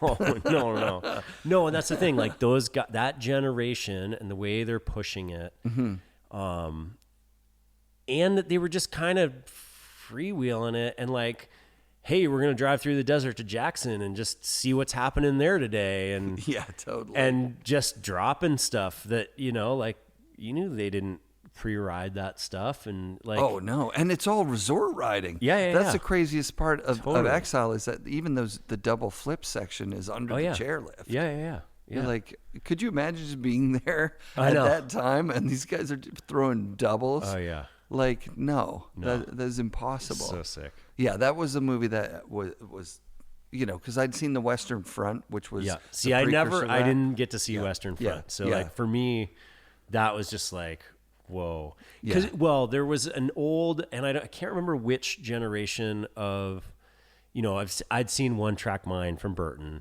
Okay. There was I hadn't seen that. There was I don't think so. Sims thing that like Brad Stewart was Shredders or narrating something, one of those. Like Palmer Yeah. was on the cover doing a method. Yeah.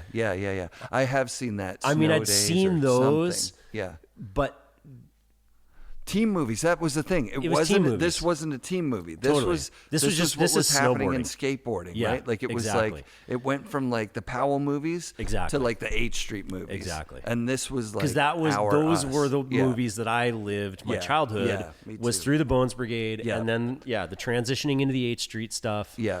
Yeah. And then it was like, oh man, this is a thing.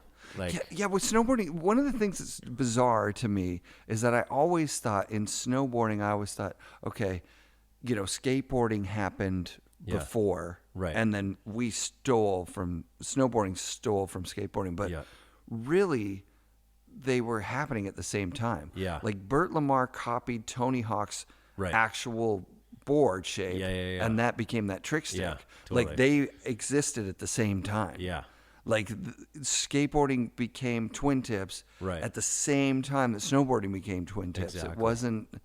There's not a different timeline there. Yeah. The Dogtown Z Boys guys. Yeah. That's Terry Kidwell. Yeah. And Keith Kimmel at Totally. the At the quarter pipe. Quarter pipe. Yeah, like yeah. it's happening the same years. Yeah. Right. yeah. I think. Yeah, maybe It's close. 84 versus 79. But or those guys, something. like Terry and those guys, would have, skated ramps Oh, totally. with a crossover because of that California connection. Cardial. Like. Yeah. Yeah. That whole. Because I remember footage of Kidwell, doing the inverts, doing those backside 540s at the quarter pipe. Totally. Yeah, he was doing those tripod like nose wheelie things. I remember that movie. Yeah. And I remember. And Craig was on a Sims. And Craig was on The Sims too. Yeah, and he yeah. wasn't really a standout of that movie. No, not necessarily. He wasn't really a big standout on the Sims team. Yeah. It wasn't until Burton that it was like, Yeah. holy shit, The this guy's blacktop so year, good. it was like, Yeah. oh, Yeah. I'm trying to get his yellow pants. Actually, Ross has. Sick. So Ross bought them at a garage sale from Kelly Joe. No way. Which is sick. Way back in the day. yeah. And I had the Burton yellow pants, by the way. did you? Yeah. You were on the team when that was happening? These were actually, it predated that, but like, Wow. the first snowboard outerwear my family bought me. Yeah. And it was like the interchangeable knee pads that went in I on had the those. inside. So it had that. With the zips, did you have full zips down the side or no zips? Because there was the freestyle pant and the other one, whatever. yeah, that I don't was. think it was full zip. Yeah, you would know because the zippers ended up breaking, actually. But I was like, Mom, Dad, like, I have to have the yellow Burton pants. And like, I didn't get a jacket. There wasn't ski budget jacket. for that. There was no like, it was like I had you a get one piece. purple, non-insulated, non-waterproof LL Bean anorak. Nice. That kind of like the color kind of worked with like what Brushie had going on with his yellow pants and his Burton jacket. I But can it was see like it. I had enough budget for like a pair of pants. There you go. That's amazing. And I was like, yeah, I want the pants. Yeah, those pants were sick. Yeah, so I'm trying to get Ross has agreed to lend them to me. Yeah. and we can do a Brotherhood of the Traveling Pants and actually ride in Craig's pants. You know, like, whatever. Take a lap in Craig's pants. Totally. I told JG I wanted him to be the first. Yeah. And he's like, I don't want to ride. That sounds gross, actually. What are you talking about? I don't really get what you're talking about. Yeah. Why would you do that? Yeah. I'm like, oh, okay. I'll ask other people, I guess. Yeah. Maybe he'll be into it after he figures it out. Exactly. I don't know. Those yellow pants are, Yeah. they represent everything that snowboarding was at that. Totally. That was after Exile. Yeah, but yeah, it was yeah, yeah. still, like, that was the next one for me. Yeah. It was like Bored with the World or whatever. Yeah, but yeah. Exile was it was actually the transition from skateboarding being the most important to like snowboarding. Totally. Like, you're like, oh my God, I got to do that. Yeah. Because I can't do what and I skateboarding think- is doing right now. I think that was that tipping point where it's like the first couple of years, like all of a sudden it was like, oh, like, well, now I have a board with edges and a tail. Right. You know, I rode that barfoot for 1 year, got a Sims half pipe. Rad. It was an old used one that was white. Yep. I took a black Sharpie and colored the whole thing other than the logos black. So it looked like the more current one. Yes. And then, That's amazing. and then got that purple Craig Kelly, his second board. Did that white that board changed. have wood sidewalls? I think it might have. Or did it have plastic? No, it had plastic. It had plastic. But I distinctly remember the first run on that board. Yep. Because the barfoot never flexed. Yeah. And I remember riding the same trail, going up, getting off the chairlift for my first run. It was like, oh, like this is like bending into the turns. I And could like carve. I could carve Yeah. the barfoot, but very different. It only did that one. It did the one radius. Yeah, the one radius. And this was like, oh, I can like manipulate this. Oh, and so much more fun. Yeah. I ride softboards to this day because of that. It's so much more fun. I love it. I love it. All right. That's rad. We're wrapping it up right. at 3 hours. Thanks a lot, buddy. Thank you. That was All fun. right. That was awesome. FNRad shoutouts this week to Seth Wescott and his family. Thanks for doing the show, Seth. And check out the Heartland Inn in New Meadows, Idaho if you're looking for a secret powder destination this winter. The Heartland Inn Hotel and Bed and Breakfast offers access to over 700 miles of groomed snowmobile trails with what looks like insane backcountry snowboarding lines. Rory sent me some photos of a pillow line he took the niche snowboard crew to last season. It really does look insane. Check out heartlandinn.com. I'll put a link in the Instagram post for the show, and maybe I'll bump into you there. Looks like the perfect place for me to bring my sled. Special thanks to all you hardcore listeners who make it all the way to the end. Be sure to come back next week for another episode of the FNRad Snowboard Podcast presented by Vans and brought to you by SIA Productions.